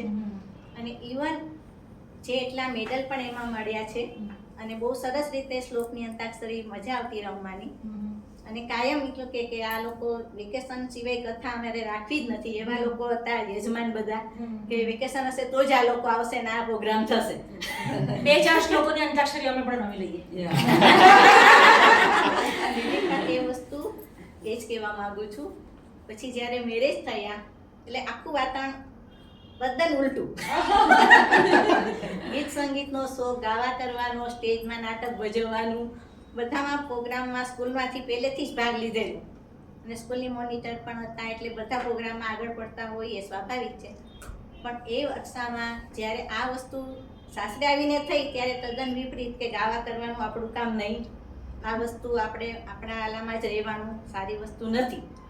એટલે વાતાવરણ આખું અલગ થઈ ગયું. એટલે ક્યાંક તમને એવું લાગ્યું તમારી કલાઓ છૂટતી જાય છે અને તમારો અભ્યાસ પણ છૂટતો જાય છે. નાટક ભજવવાના ગમે, એમાં પણ ઇનામ લેવાના ગમે, ભણવામાં પણ ગમે.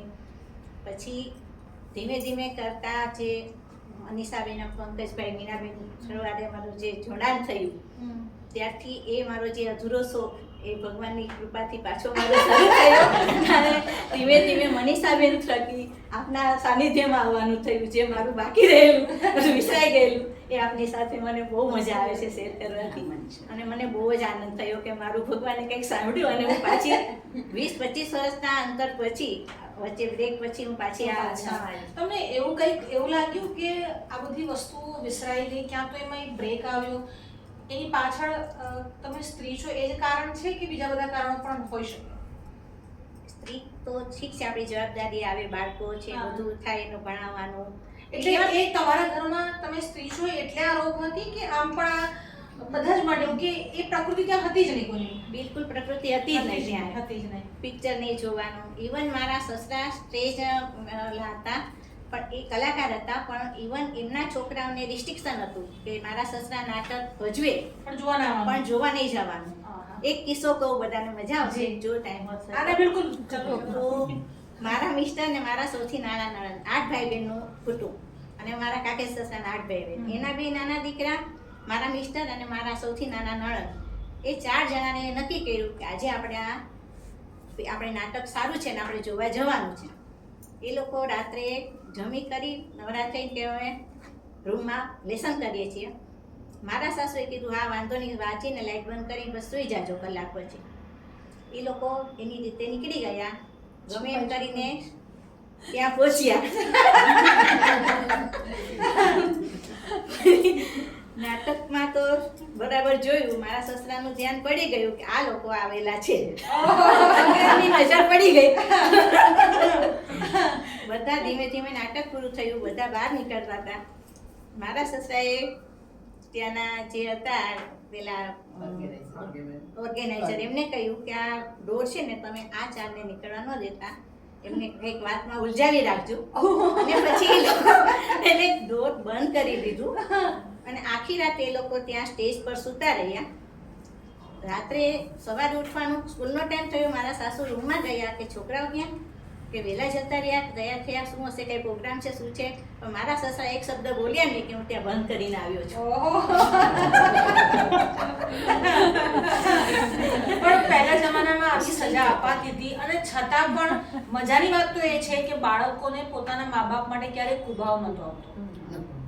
અને અત્યારે પણ આમ સારી રીતે આપણે જે બધા સાથે મળીએ આપણે આવી રીતે રજાઓમાં કે જ્યારે બધા પોતાની આગળની વાત આવી રીતે રજૂ કરે પ્રસંગ કે 12 વાગ્યાને મારા સસરાએ પકડ્યો હતો અને સરકાર તરફથી મોટી બંદૂક પણ એમને ઇનામમાં મળેલી છે જંગલના રસ્તેથી.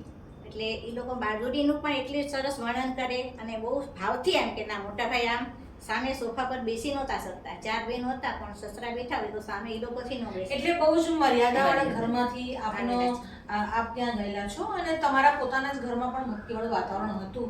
એટલે બંને તરફ એક જગ્યાએ સનાતન ધર્મની પરંપરા હતી અને બીજી બાજુ ભારતીય સંસ્કૃતિ હતી.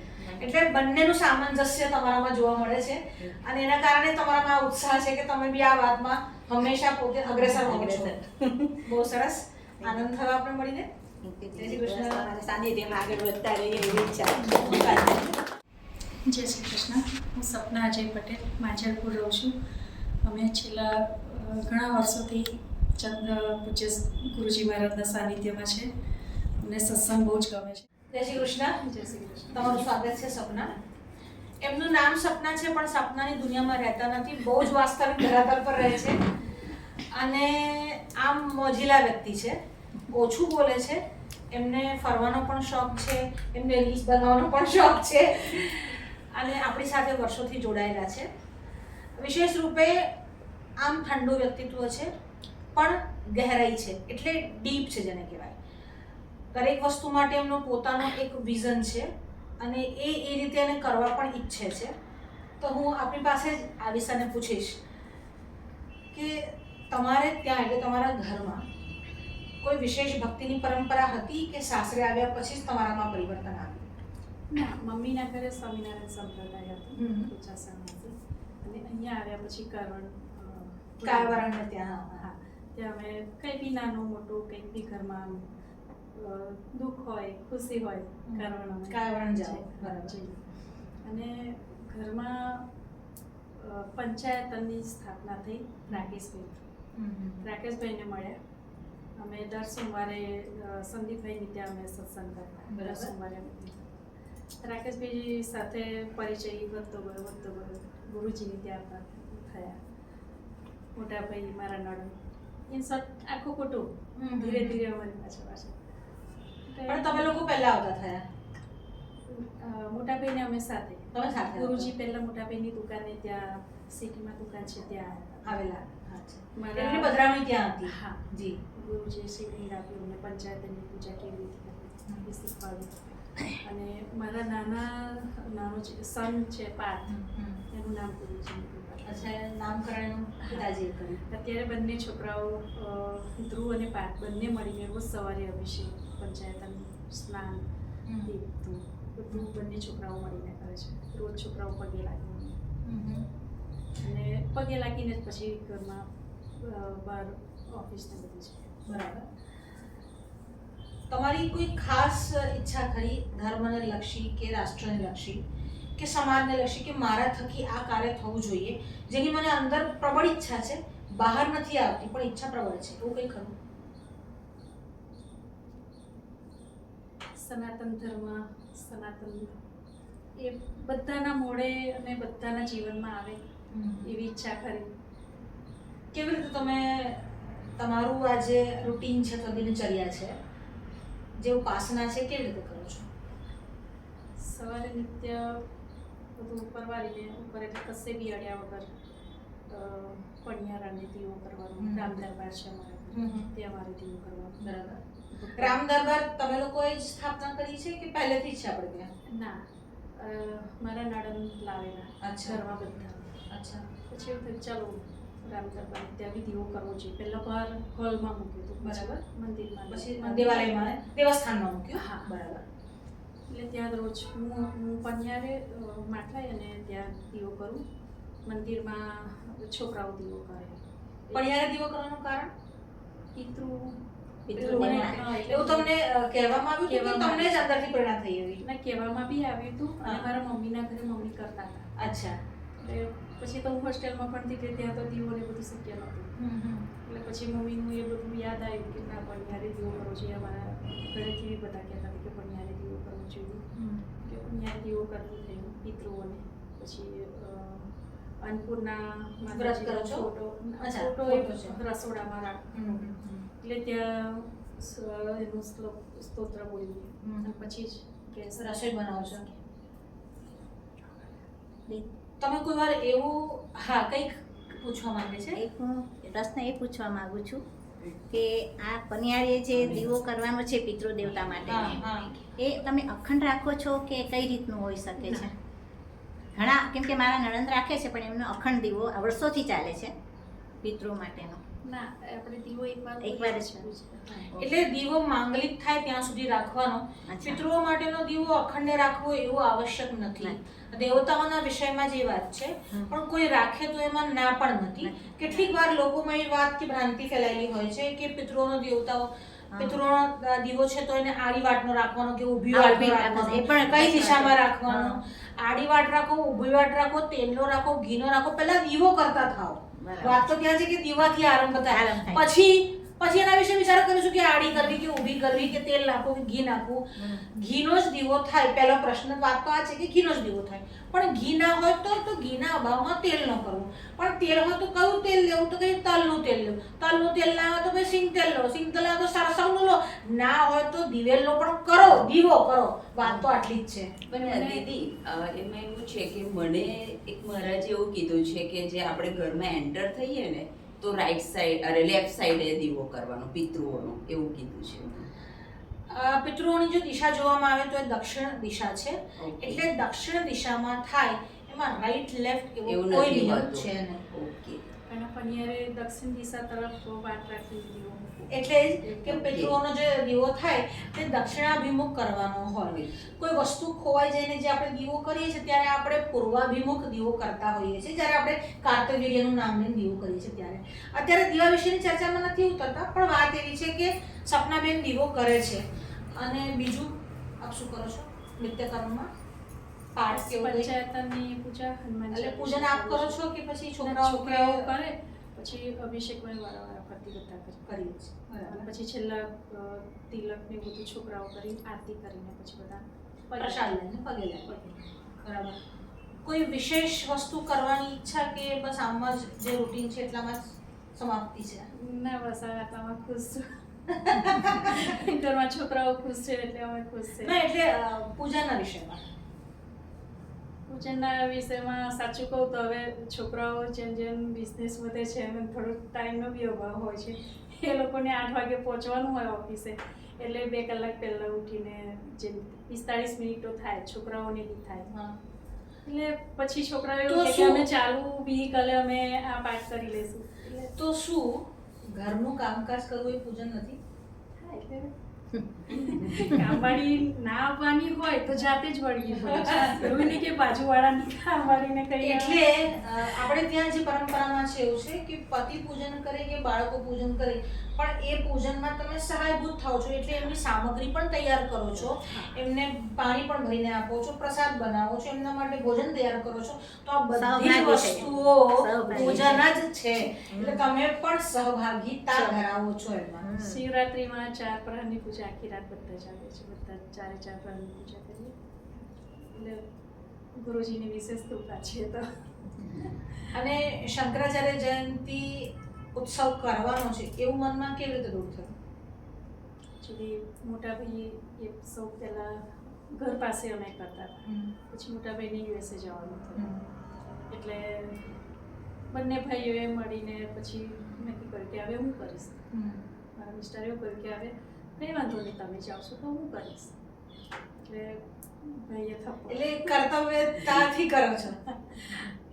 એટલે ઘર પાસે કરતા હતા પણ થોડીક જગ્યાનો અભાવ હતો ને થોડીક માણસો બધા વધતા હતા એટલે પછી થોડી તકલીફ છે. હવે આપણે ઓકે મોટી જગ્યામાં ઓકે, થેન્ક યુ. જય શ્રી કૃષ્ણ. જય શ્રી કૃષ્ણ. હું શારદા દેવી કુમાવત બોલું છું, ગૌરણી છું અને દીદીને સાથે જોડાયેલા છે. પંડિતજીને ખાસા ટાઈમથી અમે આવીએ છીએ એટલે અમને બહુ સારું લાગ્યું છે. જય શ્રી કૃષ્ણ. જય શ્રી કૃષ્ણ. જય શ્રી કૃષ્ણ. આપનું સ્વાગત છે શારદાબેન. શારદાબેનની ખાસિયત એ છે કે કાયમ હસતા જ હોય છે. કદાચ બોલે છે ઓછું અને હસતા, એટલે હસતા એટલે હાસ્ય ન કહી શકો એને, પણ કાયમ સ્મિત એમના મોઢા પર હોય છે. આ એમની ખાસિયત છે. બીજી વાત, એકદમ ઘરેલું સ્ત્રી કોઈએ જોવી હોય તો એ શારદાબેન છે. બહુ સરસ જમવાનું પણ બનાવે છે અને એમની મૌન પણ, એટલે જ્યારે અમે લોકો જઈએ કે વાત કરીએ ત્યારે ઘણું ઓછું બોલીને પણ એમની હાજરીને દર્શાવે છે. અને વારંવાર આપણને એવું લાગે કે એ આપણી સાથે જોડાયેલા છે, એમને આપણી વાતમાં રસ આવે છે, એમને ધર્મમાં, એમને ભક્તિમાં રસ છે અને જ્યારે ઈચ્છો ત્યારે કંઈ ને કંઈ કરવા પણ એ તૈયાર હોય છે. હું શારદાબેન આપને એક પ્રશ્ન એવો પૂછીશ કે તમારા ઘરમાં ખાસ કરીને તમારું કુટુંબ એવું નથી કે બહુ જ આ વિષયમાં લાગેલું હોય, પૂજનમાં કે ભક્તિમાં, પણ તમારા કોઈ એવા ખાસ કર્મો રહ્યા હશે કે તમે આ તરફ વળ્યા, તો એનું શું કારણ રહ્યું? એ તો ખબર નથી, મારા પિયરની તરફથી કોઈ નથી. હા હા હા. સાસરીની તરફથી ખાલી રોજ નોર્મલ આપણે પૂજા પાઠ કરીએ છીએ એવી રીતે જ કરીએ છીએ. પણ એ મારા હસબન્ડ છે ને ગુરુજી જોડે જોડાયેલા ત્યારે પછી અમારે 2 જણા જ અમે કરીએ છીએ, આખા ફેમિલીમાં જ. હા, બાકી બીજા કોઈ કરે છે પણ દીવાબત્તી એવા જ કરે છે. પણ જેને કહેવાય એક સિસ્ટમેટિક પૂજા કે એવું નથી કરતા. હા.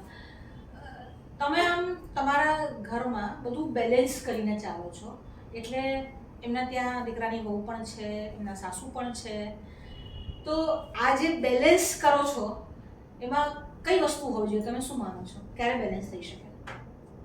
હવે તો જો 2 તરફથી હોય તો જ બેલેન્સ થાય. 2 તરફથી એટલે જે સાસુની વાત કરો છો, હા તો જો સાસુ છે ને અમે લોકો રાજસ્થાનથી આવી, મારું લગ્ન કરી હા પણ સાસુ સસરા અહીંયા જ રહેતા હતા હા. પહેલાથી જ. એટલે આવીને તો મને બહુ એવું થતું હતું કે હવે મારે શું કરવું, પણ ધીરે ધીરે એ મને શીખવાડ્યું બધું. હા. હા, એટલે પાછળ થોડું. એટલે તમારા સાસુ જ તમારા શિક્ષક બન્યા? સાસુ નથી, મારા ઘરવાળા જ. ઘરવાળાએ શીખવાડ્યું? એ સાસુ પણ બહુ રાખતા હતા.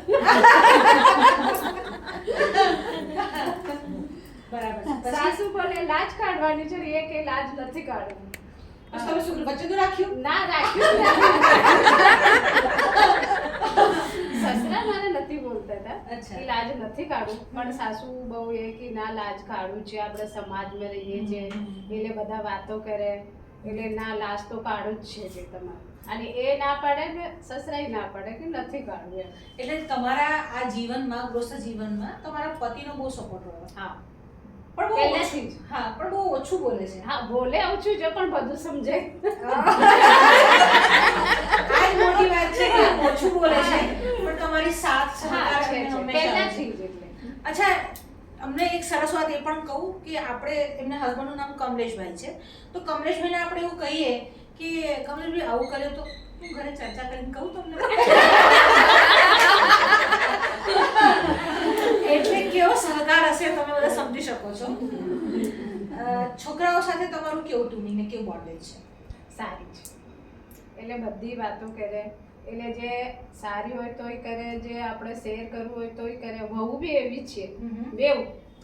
હા, જે પેલી બેંગ્લોર રહે છે ને એ બી કશી વસ્તુ લાવે ઘરે, યા કશું નવું બનાવ્યું હોય, ફોટો મૂકશે, વિડીયો કોલિંગ કરશે, મમ્મી આ કર્યું પેલું કર્યું.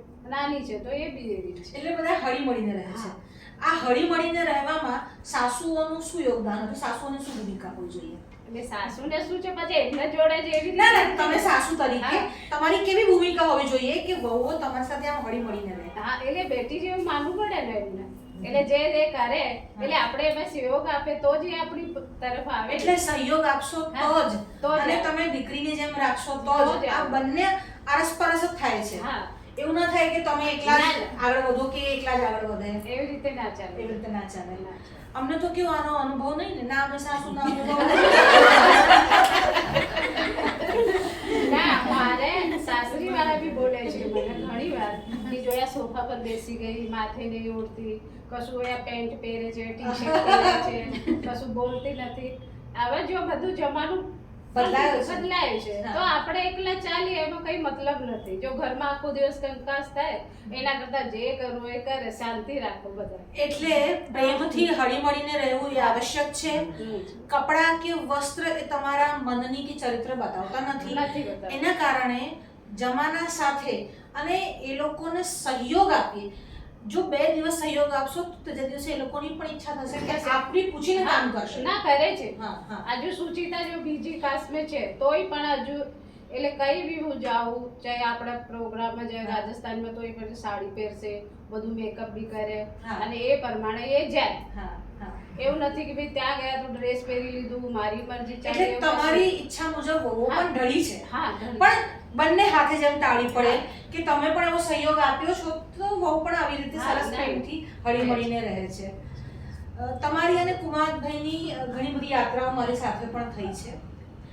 યાત્રામાં તમને શું અનુભવ થાય છે? સારું લાગે છે. યાત્રા કરવા પાછળ તમારો ઉદ્દેશ શું હોય છે? હવે જો ભગવાનનું બધું ભજવાનું હોય, આ બધું શીખવાનું મળે, એટલે આપણે ત્યાં જઈને બધું શીખીએ.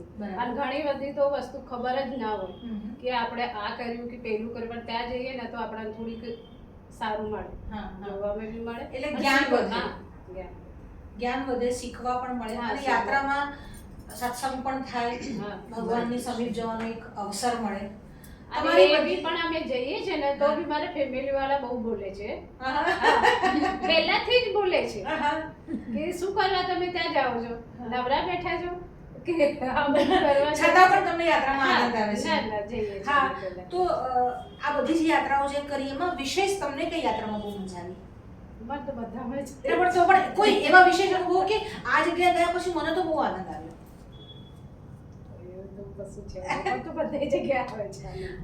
આંખો બંધ કરો તો અત્યારે ભગવાનનો કયો વિગ્રહ સામે આવે છે? શિવજી ગુરુજી આપી હતી. એટલે પહેલા મેં રોજે મંદિર જતી હતી સવારમાં, અને પાછળ મારા ઘરમાં થોડુંક એ થઈ ગયું એટલે મારા સસરાએ બોલતા હતા રોજે લોટો લઈને મંદિર જતી રહે છે, શું થવાનું છે, ઘરનું આ નહીં કરે, પેલું નથી કરતી. એટલે પછી એક દિવસ મને એવું થાય કે આપણે લીધે ભગવાન હોય બધું સાંભળવા મળે છે, એટલે મેં બંધ કર્યું. 1 મહિનામાં ગુરુજી જાતે જ બોલ્યા કે શિવલિંગ લઈ જાઓ ઘરે. એટલે જોયું, તમારી ભાવના પ્રબળ હોય તો ભગવાન શંકર સામેથી ગયા છે. 1 મહિના પછી જ. બહુ સરસ તમારી સાથે વાત કરીને આનંદ આવ્યો. હું શિવ પ્રેમી છું, શિવ ભક્ત છું, તો મારી સાથે રહેનારા પણ બધા મને શિવ પ્રેમી પડ્યા છે, એનો ખૂબ ખૂબ આનંદ છે. ધન્યવાદ. Thank you. શ્રી કૃષ્ણ. હું અમિતા ગોપાલ ત્રિવેદી. બાય પ્રોફેશન હું સિવિલ એન્જિનિયર છું. હાલમાં હું ધ અમેરિકન પ્રી સ્કૂલ ચલાવી રહી છું, અને મારા માતા પિતા થકી મને પૂજ્યપાદ પંડિતજીના બહુ મોટું સાનિધ્ય મળ્યું છે. અને એની સાથે સાથે હમણાં અમે દીદીની સાથે જોડાયેલા છે, જે અમારા જીવનનો એક બહુ મોટો લક્ષ્ય છે જે દીદીના થ્રુ અમે એમાં આગળ જઈ રહ્યા જય શ્રી કૃષ્ણ. છીએ. જય શ્રી કૃષ્ણ. અમિતાબેન, આપનું સ્વાગત છે. અમિતાબેનના વિષયમાં હું એવું કહીશ કે અમે નાનપણથી એક સાથે મોટા થયા છે. એટલે મારા મિત્ર કે સખી નથી, એ મારા મોટા બેન જેવા છે. ક્યાંય એવું નથી કે એ મારા ફ્રેન્ડ છે, એવું નથી. એ મારી મોટી બેનની જેમ જ મને એમને સાચવી પણ છે. કદાચ નાની નાની વસ્તુઓ પણ માથું ઓળવવાથી માંડીને, તૈયાર કરવાથી માંડીને એવું પણ એમને મને કદાચ કર્યું છે, અને મારા બહેનોને પણ કર્યું છે. એક જ ઘરમાં રહીને અમે લોકો બહુ જ વર્ષો સુધી સાથે રહ્યા છે અને મોટા થયા છે. નાનપણથી અમારી વાત એવી હતી કે પંડિતજીના સાનિધ્યમાં, મારા પિતાજીના સાનિધ્યમાં જેવો મને પિતાજીનો પ્રેમ અને સહવાસ અને સાનિધ્ય મળ્યો છે, એટલું જ ભાગ્ય અમિતાબેનનું પણ છે કે લગભગ 8-10 વર્ષની ઉંમર પછી, અને કદાચ 9 વર્ષ, અને કદાચ એવું કહું કે જેવી એક પુત્રીને દાંત પડી છે એવી એમને પણ પડી છે. એટલે લાડ અને દાંત બંને અમારા ભાગ્યમાં આવી છે. તો હું અમિતાબેનને એવું કહીશ કે જીવનમાં એવો કયો પ્રસંગ છે પંડિતજી સાથેનો કે જે આપ શેર કરવા માંગશો?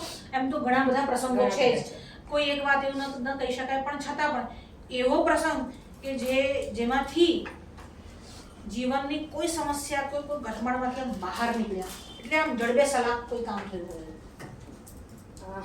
આમ તો જીવન જે અમે હમણાં જે જીવન જીવી રહ્યા છીએ, કદાચ બસ એ પંડિતજીને નથી વિચારતો તો અમારું જીવન ત્યાં જ પૂરું થઈ જાય છે.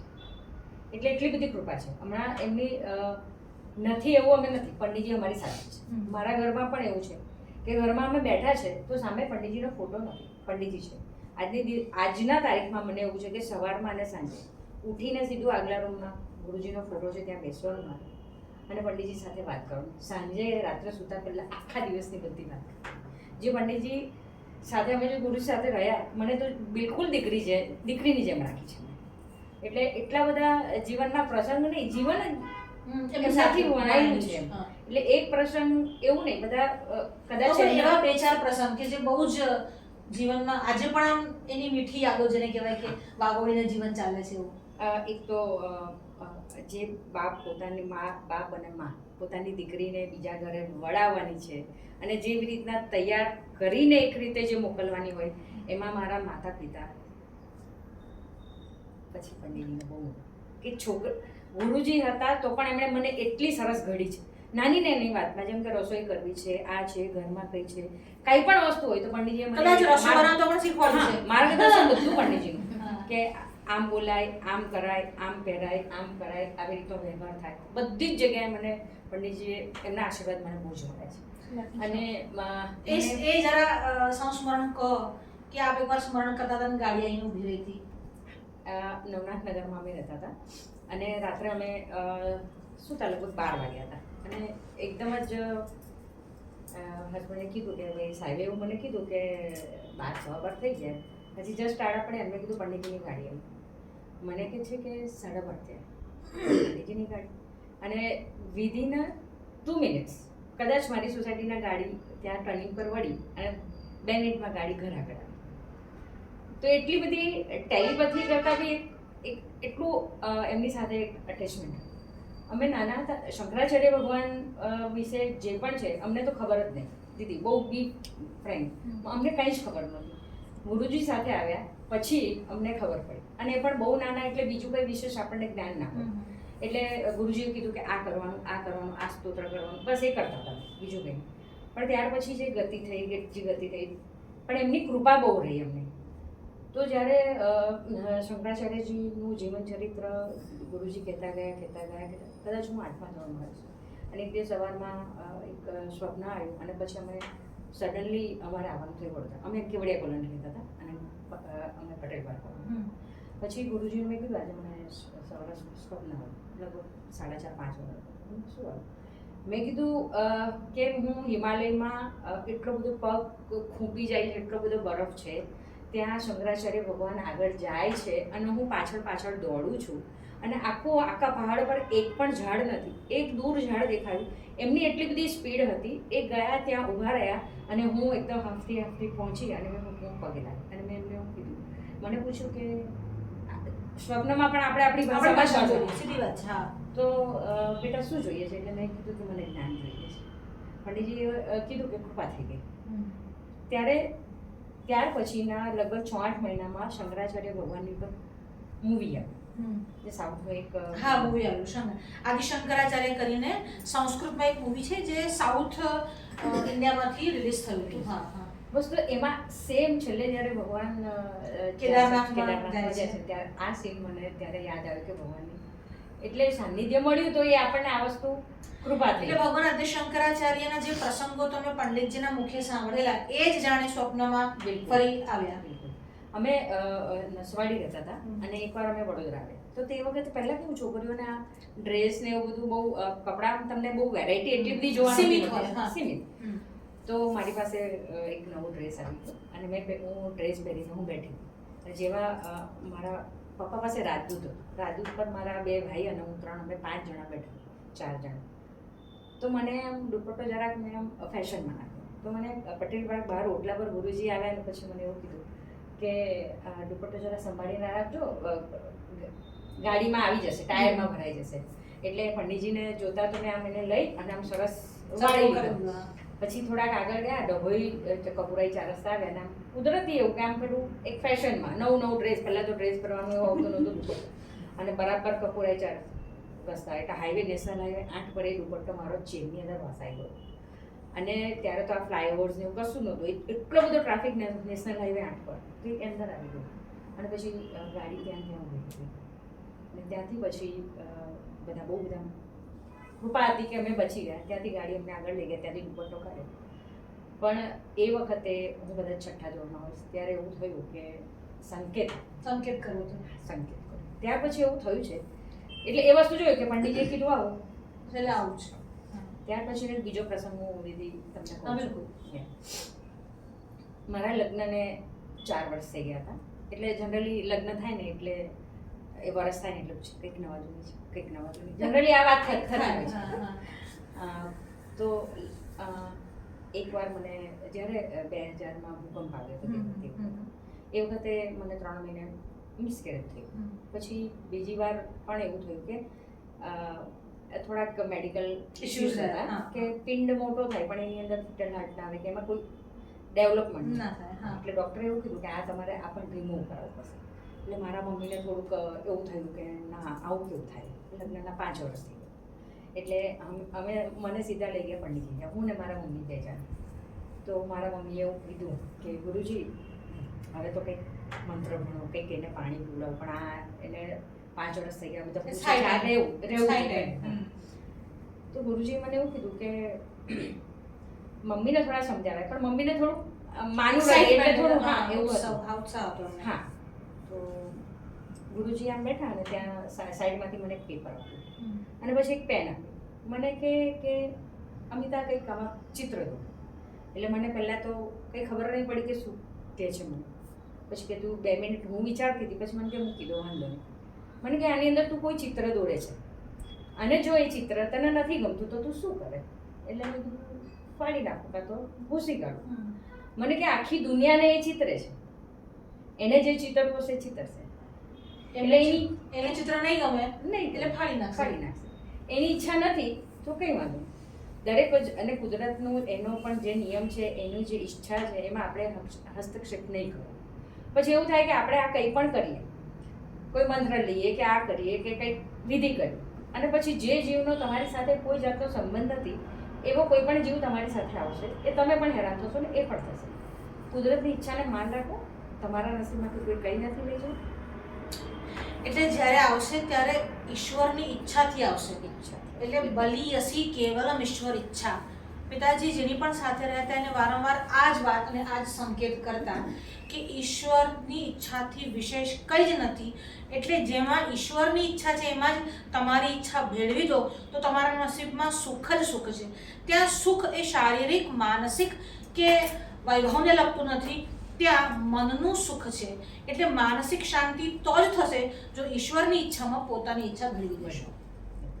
અમિતાબેને કહ્યું એ વાત બિલકુલ મને 2-3 અનુભવ એવા થયેલા છે કે જે નસીબમાં ન હોય ને છતાંય તમે પરાણે માગો છો, પ્રયત્ન કરો છો, અને ખરેખર બંને પક્ષ એટલા દુઃખી થાય છે, જન્મ લેનાર પણ એટલા દુઃખી થાય છે અને જન્મ આપનાર લોકો છેક સુધી એમની જોડે એ પણ નથી બરાબર બધું પોતાનું બાકીનું ભોગવી નથી શકતા.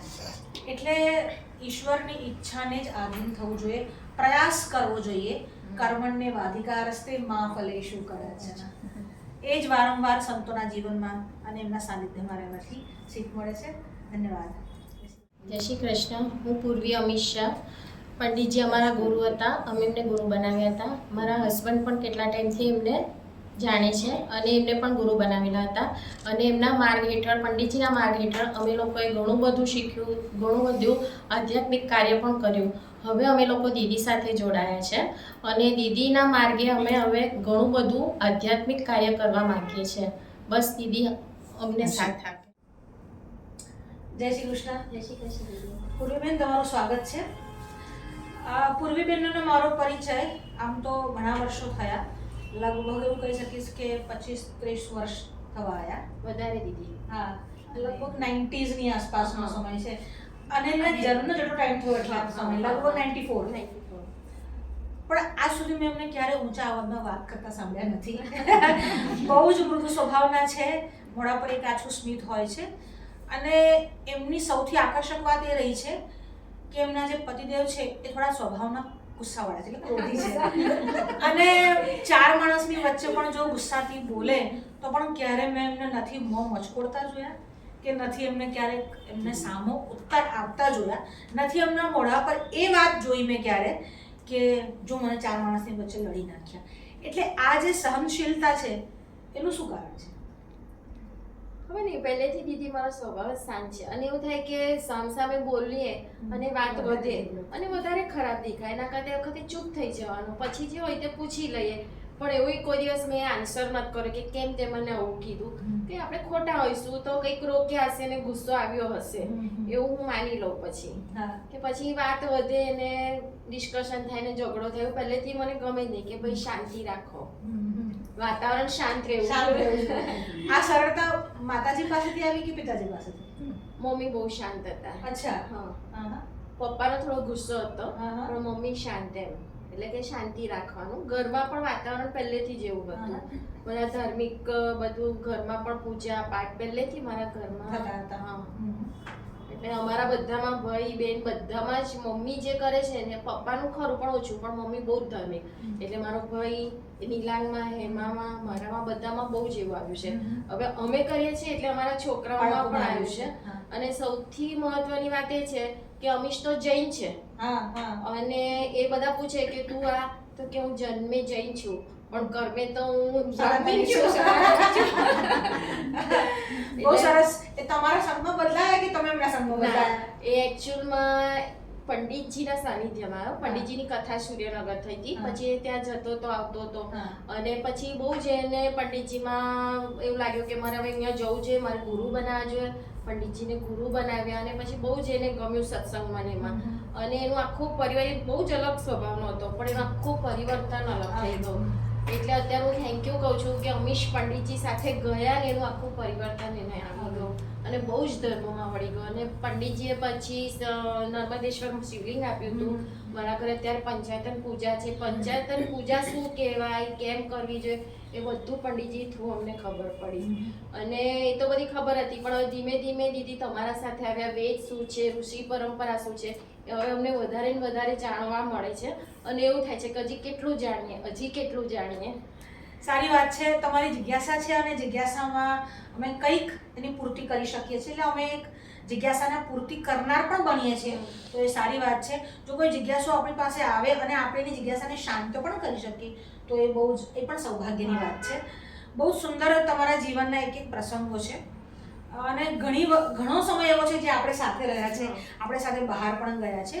અમે ક્યારે એમને, જેમ શરૂઆતમાં જ કહ્યું કે એમને ક્યારે મેં એમને ગુસ્સે થતા નથી જોયા. હું તમારા જીવનનો એ પ્રસંગ થોડો કદાચ એ તમને પેઇનફુલ હશે પણ હું યાદ કરાવીશ અને એના વિશે કહીશ કે એ વખતે કઈ એવી વાત હતી કે તમે ધીરજ ધરી. તમારે ત્યાં બાળક આવ્યું અને બાળક પાછું થયું અને એ વખતે મેં તમને જે આક્રંદ કરતા જોયેલા, તો હજુ પણ મને યાદ આવે છે, તો પણ મને પોતાને અરારાટી થાય છે. તો એવું શું હતું કે એ વખતે તમે દુઃખમાંથી બહાર આવ્યા? બસ ભગવાનનું નામ સ્મરણ કર્યું ને એવું ખબર પડી કે આપણું ગયા જન્મનું કંઈક હશે અને આપણી પાસે બાકી હતું લેવા માટે આવ્યો અને આટલો રહ્યા અને આપણે ખર્ચો કર્યો અને 1.5 દિવસ અમે વેન્ટિલેટર પર રાખ્યો, હોસ્પિટલમાં રાખ્યો કે આપણું પૂરું કરીને આપણી પાસેથી ખર્ચો કરાવીને જતો રહ્યો. પંડિતજીએ બહુ જ હિંમત આપી કે નામ સ્મરણ કરો, જે થયું એ આમાં ભગવાનની કંઈક ઈચ્છા હશે, કંઈક સારું થવાનું હશે. અને ગુરુજીની કૃપાથી નેત્ર ફરી આવ્યો પણ ખરો કે એ જ પાછો આવ્યો છે. અને મારા 2 દીકરાઓ અનેરી અને નેત્ર પણ એટલું જ બધું ફોલો કરતા હતા પંડિતજીને કે પહેલા અમે લોકો કહીએ કે ચલો ફરવા જવું છે, પટેલ પાર્ક રહેતા હતા આપણે, તો ક્યાંય નહીં કે ના પંડિતજીને ત્યાં જવું છે. અને નેત્ર કરતા પણ અનેરી દીદી એ તો બધા સાથે બહુ જ તમારા લોકો માટે બહુ જ છે અને અનેરીને પણ બહુ જ છે દીદી તમારા માટે તો. એટલે એ છોકરાઓ તો કાયમ નાના ભાઈઓની જેમ જ મોટા થયા છે અને સાથે રહ્યા છે. પણ તો બી ક્યારેક મનમાં એવું દુઃખ લાગ્યું કે જાણે બધું અટકી ગયું છે, હવે શું થશે? અને એવા નિરાશના સમયમાં કોઈ કિરણ દેખાયું હોય, ક્યારેક કોઈ એવો પ્રસંગ જીવનમાં બન્યો? બસ ત્યારે હું ભગવાનનું એક શરણું લીધું કે આમાંથી ભગવાન કંઈક દિશા બતાવશે. અને ધર્મ છોડ્યો જ નથી દીદી કે કંઈક કરશે ભગવાન આમાં સારું કરશે. અને ભગવાનના માર્ગ પર જ ચાલે છે કે ધર્મ અપનાવો અને નામ સ્મરણ કર્યું, જપ કર્યા કે આમાંથી રસ્તો આપણને મળશે, જેમ દિશા બતાવશે ભગવાન. સત્સંગમાં પહેલેથી રસ હતો કે પૂજનમાં રસ હતો? બંનેમાં દીદી. અચ્છા. અને વિશેષ શું સાંભળવાની મજા આવે? કથા ને બધું વધારે સાંભળવાની મજા આવે દીદી. ભગવત છે, રામાયણ છે, ભક્તોના ચરિત્ર હોય તો એ વધારે બહુ જ આવે. અને એ તો દીદી આપણા મોઢેથી જે સાંભળ્યું છે એ તો અનહદ એમ કે ઘણીવાર રડાઈ પણ દે છે. બધા ભક્તોના ચરિત્ર જ એવા છે કે તમે પણ ચૈતન્ય પ્રભુનું ને તમારું પણ દિલ ભરાઈ આવે. બહુ સરસ સરસ. આપણે મળીને આનંદ થયો. જય શ્રી કૃષ્ણ દીદી. જય શ્રી કૃષ્ણ. મારું નામ શિવાની રાજેશ મુસળે. હું એક ગૃહિણી છું અને હું છેલ્લા 32 વર્ષથી, એટલે મેરેજ થયું ત્યારથી પંડિતજીને ત્યાં આગળ આવું છું અને મને અહીંયા આવવાનું ગમે છે. મારા હસબન્ડ ઘણા ટાઈમથી અહીંયા આગળ આવે છે અને અમે સનાતન ધર્મ સાથે જોડાયેલા છે અને હવે દીદી જોડે રહીને કંઈ નવું શીખવાની ઈચ્છા છે. જય શ્રી કૃષ્ણ. જય શ્રી કૃષ્ણ. શિવાનીજી, આપનું સ્વાગત છે. વર્ષોથી શિવાની બેનના પતિ એટલે રાજાભાઈ એ પંડિતજી સાથે બહુ જ નાનપણથી આવતા હતા. લગભગ એમની ઉંમર 16-17 વર્ષની હતી ત્યારથી આવતા હતા. એટલે એમના જીવનમાં તો ઉછેર જ જેને કહેવાય, એટલે જેમ ઘડાને ઘાટ ઘડ્યો હોય એવો પિતાજીએ જ એમનો ઉછેર કર્યો હતો. અને પછી શિવાનીબેન સાથે એમના વિવાહ થયા, મેરેજ થયા, ત્યાર પછી એ પણ આવવા માંડ્યા. કદાચ પંડિતજીનો સૌથી પ્રેમને લાડ મળ્યો હોય તો શિવાનીબેન છે. અને એવું એટલા માટે કહું છું કે એમનું વિવાહ ના થાત પણ પપ્પાએ કીધું કે બીજા કોઈ નહીં કરે તો આપણે પણ કન્યાદાન કરીશું, ત્યાં સુધીની વાત હતી. અને પછી જ્યારે પહેલી વાર એટલે સીમંત ભરીને, સીમંત પણ એમનું આપણા ઘરે થયું, એટલે પંડિતજીના એમાં જ થયું, સાનિધ્યમાં જ થયું. અને પછી જ્યારે પહેલી વાર બાળકને લઈને આવ્યા ત્યારે પણ આપણી ઘરે આવેલા. એટલે નાનપણથી જ જ્યારથી એમનો વિવાહ ધર્મ શરૂ થયો ગૃહસ્થાશ્રમ, ત્યારથી આપણી સાથે જોડાયેલા છે. અને એ આમ સાદા છે પણ છતાં પણ આમ એમને ફેશનનો પણ શોખ છે. અને સુંદર એ પહેલેથી જ છે. તમે જ્યારે અહીંયા આવ્યા એ પહેલા ધર્મ વિશે કે ભક્તિ વિશે આટલી સજાગતા હતી ખરી? આટલું બધું નહોતું દીદી, પણ મારી મમ્મી તો પહેલેથી જ પંડિતજી ત્યાં જતી. અચ્છા. હા, વાડીમાં જ્યારે પહેલી વાર પ્રતાપરુદ્ર હનુમાનજીના મંદિરમાં કથા થયેલી તો મમ્મી પહેલેથી જ ઓળખતા હતા. હા, અને પછી ગોપાલભાઈને ત્યાં આગળ પપ્પા આવતા હતા, પંડિતજી ત્યાં આગળ પણ આવતા હતા. પણ મારા ઘરે પહેલેથી જ કૃષ્ણ ભગવાનનું વધારે હતું. અચ્છા. અને પૂનમથી પાંચમમાં દર મહિને મારા ઘરે સત્યનારાયણની કથા થાય. અને દર પૂનમે પપ્પાનો નિયમ જ હતો કે આગલા દિવસે, પૂનમના આગલા દિવસે રાત્રે એ નીકળી જાય, અંબાજી જાય, અંબાજીથી રિટર્ન ડાકોર આવવાનું, ડાકોરથી આવે એટલે બીજા દિવસે મારા ઘરે કથા. ઓહો, એટલે દેવી અને શ્રી કૃષ્ણ બંનેનું સાયમલ્ટેનિયસલી હતું. પહેલેથી જ હતું. એટલે કૃષ્ણ ભગવાનનું તો મારા ઘરે, અને ઇવન મારા ઘરે ચતુર્માસના 4 સવારમાં તો કોઈ દિવસ ડુંગળી લસણ ખાતા જ નહોતા, પણ મમ્મી 4 મહિના બિલકુલ કશું જ નહીં. એટલે તમને છોડવા અઘરા ના છોડવા નહીં. હું મેરેજ પહેલેથી જ છોડી દીધી. હા, જ્યારથી તમે ખબર હતી કે વિવાહ થવાનો છે ત્યારથી છોડી દીધેલું. ત્યારથી જ હું છોડી દીધેલું. અને પહેલેથી જ મમ્મી બહુ જ પંડિતજીને આસ્થા હતી, અને મમ્મી જ્યારે ખબર પડ્યું કે લવ મેરેજ હું કરવાની છું અને એ આમની જોડે કરવાનું છું, એમના કરતાં વધારે ખુશી એ પંડિતજીના સાનિધ્યમાં છે, એ વધારે ખુશી હતી. એટલે મમ્મી પપ્પાએ કોઈ દિવસ વિરોધ નથી કર્યો. ખાસ તમારા પાસેથી હું એ જાણવા ઈચ્છીશ કે તમારું જ્યારે બીજું બાળક આવ્યું એટલે મૃત્યુંજયના જન્મ વખતે, ત્યારે પંડિતજીનું માર્ગદર્શન અને પંડિતજીની વાત એનાથી તમારા જીવનમાં કેવો ફેર આવ્યો, અથવા તમે કેવી રીતે એ બાળકના ઉછેરમાં એને લીધું? એનો મેં કિસ્સો યાદ કરીશ કે જ્યારે મૃત્યુંજય તો થયો તો બધા જ ડૉક્ટરોએ ના પાડેલી. એક તો ઓફ થઈ ગયો અને બીજો પણ કે એટલે તમારે જોડિયા બાળક હતા? જોડિયા બાળક હતા. એક પેટમાં જ ઓફ થઈ ગયેલો અને પછી 24 કલાક પછી ખબર પડી કે ઓફ થઈ ગયો. થોડું પોઈઝન પણ મને ચડી ગયેલું. 3 દિવસ મેં અનકોન્શિયસ હતી. એટલે આમ જોજે તો હું 21 દિવસ હોસ્પિટલમાં જ હતી.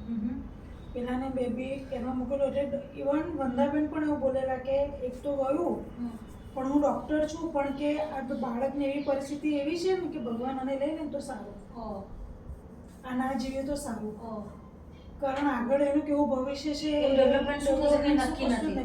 અને થયું પણ એવું કે બધી જગ્યાએ જેટલા ડૉક્ટરને બતાવ્યું બધે જ કીધું કે આખી જિંદગી ચાલે નહીં, બોલે નહીં, કશું જ નહીં કરે. એટલે 5 વર્ષ સુધી તો એ બેસતો પણ નહોતો, કેમ જેમ તક્યો જરા પણ ખસાડીએ ને તો ગભરીને પડી જાય એવું. એટલે પછી બોલતો નહોતો. એટલે એનું નામ મૃત્યુંજય આપવા પાછળનું કોઈ કારણ? હા, મૃત્યુંજય પરથી પંડિતજીએ છે નામ આપેલું કે એને મૃત્યુ પર વિજય મેળવવાનો છે એટલા માટે એનું મૃત્યુંજય પાડ્યું. અને બીજો પ્રસંગ એવો હતો કે એની 5 વર્ષનો થયો ત્યારે ગુરુજીની ત્યાં જ બધા જ ગુરુ ભક્તો બધા ભેગા થયેલા અને એ દિવસે મૃત્યુંજયની બર્થડે હતી, બીજા દિવસે. અને બધા જતા રહ્યા અને છેલ્લે રાત્રે આ 1:30 વાગ્યા સુધી ના બેઠેલા હતા એકલા. અને ત્યારે આ પંડિતજીના ચરણોમાં બહુ જ રડે કે આજે 5 વર્ષનો છોકરો છે. બધા ડૉક્ટરોએ મને ના પાડી દીધી કે આ કોઈ દિવસ બોલે નહીં, ચાલે નહીં અને આવો જ આમ પોટલા જો આમ ગાદીમાં પડી રહેશે. તો પછી આ બહુ જ રડેલા પંડિતજી સામે.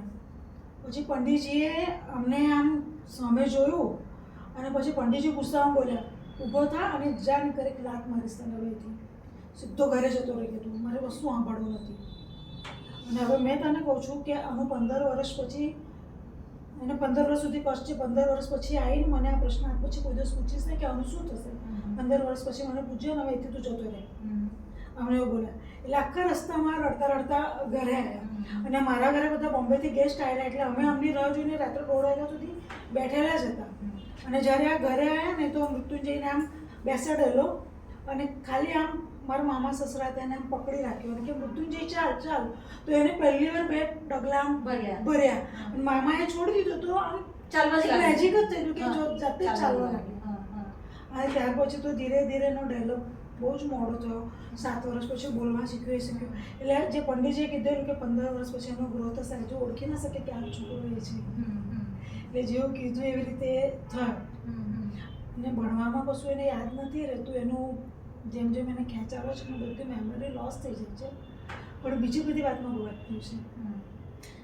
એટલે એ વાત મનમાં રાખી કે ભગવાન જ્યારે બધું સાચું મારા લાઈફમાં તો બધું જ સાચું પડ્યું છે. એટલે ભગવાન કોઈ વસ્તુ કરે છે અથવા કોઈ ઘટમાળ બને છે એની પાછળ કોઈ નિશ્ચિત ધ્યેય હોય છે અને એ સૂચવનાર ગુરુ હોય છે. પણ જો ગુરુની વાતમાં કે વચનમાં શ્રદ્ધા રાખો તો પરિણામ દેખાય છે. બાકી એક બીજો પ્રસંગ એવો હતો કે મારા દિયર મહેશભાઈ એમને ચિકન પોક્સ થયેલું. હા, શીતળાજીને કહેવાય, બળિયા બાપજી. અને એ તો આપને ખબર છે, આપણે જોવા એટલી અતિશય સુધી કે જીભમાં પણ સ્કિન નથી, બધી જગ્યાએ આટલા મોટા. ત્યારે પણ ડૉક્ટર એમને છેલ્લા તો એમને દેખાવાનું બંધ થઈ ગયું. અને એ હદ એટલા માટે હતી કારણ કે તે વખતે ચિકન પોક્સ કે જેને શીતળા કે બળિયા કહેવાતું હતું તે નાબૂદ થઈ ગયું. એના પછી મહેશભાઈને થયું. એટલું બધું થયું કે છેલ્લે ડૉક્ટરે પણ બધાએ હાથ એ કરી દીધું કે નહીં હવે કશું નહીં થાય. ત્યારે આપણા તો ગુરુજી પર પહેલેથી શ્રદ્ધા હતી જ. ત્યારે પણ પછી બધા ડૉક્ટરે ના પાડીને અમને દેખાવાનું બંધ થઈ ગયું, બધું જ થઈ ગયું. ત્યારે પછી આ પંડિતજી પાસે ગયા અને પંડિતજી ત્યારે એમને લઈ ગયેલા મારે જો અનસુયા લઈ ગયા હતા નર્મદાજીમાં સ્નાન કરવા માટે સ્નાન કરવા. એટલે એ પણ ત્યારે કેવી નજીક થયું કે જ્યારે પંડિતજી મંત્રોચ્ચાર કંઈ કર્યો, પછી અંદરની માટી લાવીને ચાળ્યા, એમાં દૂધમાં પલાળીને આખા શરીરે કંઈ લેપ કર્યો, થોડી વાર બેસાડ કે મંત્રોચ્ચાર કર્યા, અને જેવા એ નદીમાં નવા ગયા અને બહાર નીકળ્યા ને બધું ખડી પડ્યું. ત્યારે પણ એ કહે, ત્યારે એમને પંડિતજીએ કીધેલું કે જ્યારે શીતળા સાતમ આવે ત્યારે ત્યાં સુધી મારા સાસરીમાં શીતળા સાતમ નહોતા કરતા, મરાઠી છે એ લોકો નહોતા માનતા. ત્યાર પછી અમે લોકો શીતળા સાતમ લોકો કરવા લાગ્યા. આજે પણ દર શીતળા સાતમે આ જાતે બેસીને શીતળાષ્ટમીનો પાઠ કરે છે આજે પણ મારા. એટલે વાત એવી છે કે ગુરુ એ છે કે તમારી નાની નાની સમસ્યાઓને હલ તો કરે, પણ એ હલ કરવાની પાછળ જે ઉકેલ કે નિવારણ આપે છે તે શાસ્ત્રીય હોવું જોઈએ. એટલે જે શીતળા કે બળિયા થયા તો આપણે ત્યાં કહેવાય છે કે અનસુયા માતાની કૃપા થાય તો કોઈ પણ ચર્મ રોગ હોય તેનો નાશ થાય છે. અને બીજું નર્મદાજી તો એના માટે પ્રત્યક્ષ પ્રમાણ છે. એટલે આ બંનેનું સામંજસ્ય કરી અને એમના દિયરની જે વાત કરી રહ્યા છે કે મહેશભાઈને અનસુયાના દર્શન કરવા લઈ ગયા અને ત્યાં જ નર્મદામાં સ્નાન કરાયું, જેને કારણે આ ચર્મ રોગમાંથી એમને મુક્તિ મળી. એ એમને જોયેલું એ જીવંત ઉદાહરણ છે. વાત તો આટલી જ છે કે ઈશ્વર તરફ વાળવું, ધર્મ તરફ ગતિમાન કરવું એ જ ગુરુનું કાર્ય છે. એ જ ગુરુ દ્વારા થતું હોય છે. અને બીજું કે હું તો જન્મતા હું કે બ્રાહ્મણ નથી, પણ તોય ઘણી વાર એવું થાય કે કઈ ગયા જન્મમાં કે કઈ પુણ્ય કર્યા હશે કે આજે પંડિતજીની આગળ એમના ચરણોમાં અને આપણા ચરણોમાં આવીને બધું ઘણું સાંભળવા મળ્યું. અમે 6 બહેનો છે, પણ મારી 6 બહેનોમાંથી એટલું બધું કોઈને એટલું બધું એ કરે છે. પણ એમનું સંપ્રદાય બધું સ્વામિનારાયણ સંપ્રદાયમાં એ લોકો પાડે છે. આપણે ત્યાં એક વિધાન એવું પણ છે કે સ્ત્રી રત્નમ દુષ્કુરાદપી. આ તો એવું છે જ નહીં કે દુષ્કુળ છે, એમના ઘરમાં પણ ભક્તિ થતી જ હતી. પણ સ્ત્રી રત્ન માટે એવું છે કે જો સારી સ્ત્રી હોય તો કુળ ભલે ના સારું હોય તો પણ લઈ શકાય. એટલે જો રત્ન જેવી સ્ત્રી હોય તો લઈ શકાય. તો આપણે એવું સમજવાનું કે રત્ન રાજાનું બહુ સરસ આનંદ થયો. જય શ્રી કૃષ્ણ. જય શ્રી કૃષ્ણ. હું બેલા દિનેશ પંડ્યા એક ગૃહિણી છું અને અમે લોકો, હું ને મારા હસબન્ડ, અમે બંને ઘણા વર્ષોથી પંડિતજી સાથે જોડાયેલા છીએ, તેમજ અત્યારે દીદી સાથે જોડાયેલા છે. ક્યારે બી કોઈ બી પ્રશ્ન હોય તો અમે અહીં આવીએ તો અમારું નિરાકરણ તરત જ થઈ જાય છે. અને આ રીતે જ દીદી સાથે અમે જોડાયેલા છે. તો અમારે કોઈ પણ કાર્યમાં દીદી પણ અમને સાથ સહકાર આપે છે અને દીદીની પ્રેરણાથી અમે આગળ વધીએ એવી ઈચ્છા છે. જય શ્રી કૃષ્ણ. બેલાબેન, બેલાબેન દિનેશભાઈ પંડ્યાના પત્ની છે. એવું એટલા માટે વિશેષ કહેવું પડે છે કે જો તુફાન મેલ સાથે રહેવું હોય તો બેલાબેન કે કેવી રીતે દિનેશભાઈનું વચન પડે અને કામ ફટાફટ થવા લાગે. બીજી એક બહુ સરસ વાત કહું, મારા પિતાજી જે લગભગ કોઈના વખાણ ન કરે, એમાં પણ સ્ત્રીઓ હોય તો વિશેષ ન જ કરે, એમાં પણ બહુ ઓછી સ્ત્રીઓના વિશે કહેતા. એમાં કાયમ એવું કહેતા પંડિતજી મહારાજ કે બેલાજીની તૈયારી રાખવાની જરૂર છે. એટલે જ્યારે પણ એ રસોઈ બહુ સરસ બનાવે છે અને પંડિતજી 2-4 લોકોને ત્યાં જ સામેથી જતા. એમાં એક અમિતાબેન લાડ સાહેબનું ઘર હતું અને એક દિનેશભાઈનું ઘર હતું. તો દિનેશભાઈને ત્યાં જઈએ એટલે કે બેલાજીની તૈયારી રાખવાની કે બધું તૈયાર જ હોય. હું કહું કે મારે આ ખાવું છે એટલે એ આવી જાય, હું કહું કે આ ખાવું છે એટલે આ આવી જાય. એવી તૈયારી એટલા માટે કે રતાળું કાયમ રાખ્યું કે 12 માસ, એ જસુબેન હોય કે બેલાબેન હોય, કે રતાળું પંડિતજીને બહુ ભાવે છે એટલે અમારી ક્યાં 12 માસ રહેશે. એટલે ગુરુ માટે તૈયારી કેવી હોવી જોઈએ એ બેલાબેનનો એક બહુ સારો વિશેષ ગુણધર્મ છે. અને બહુ જ ઓછું બોલે છે. હું પોતે એમનાથી બહુ ઓછી વાતચીત કરું છું. આજે પહેલી વાર મને મોકો મળે છે.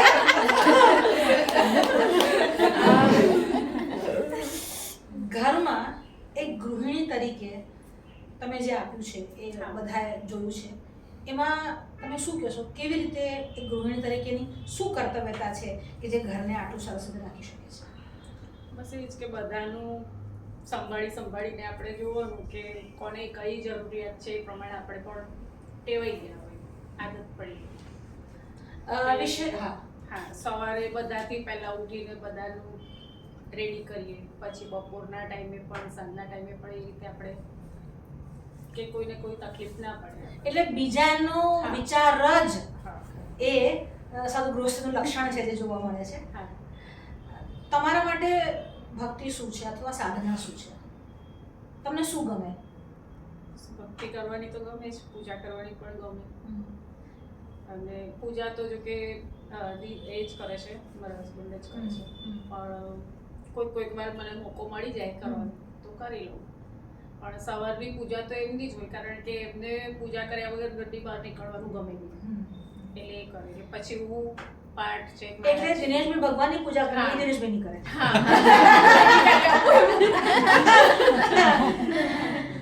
એટલે એમની પૂજાની તૈયારી એ તે સવારમાં એ બધું કરવાનું કે સવારમાં પહેલા ઉઠીને મારે તો ઉઠીને તરત પહેલા કચરા જોડવાના હોય સવારે, ભલે કામવાળી પછી કરે પણ પહેલા તો એ જ કરવાનું કે ઘરમાંથી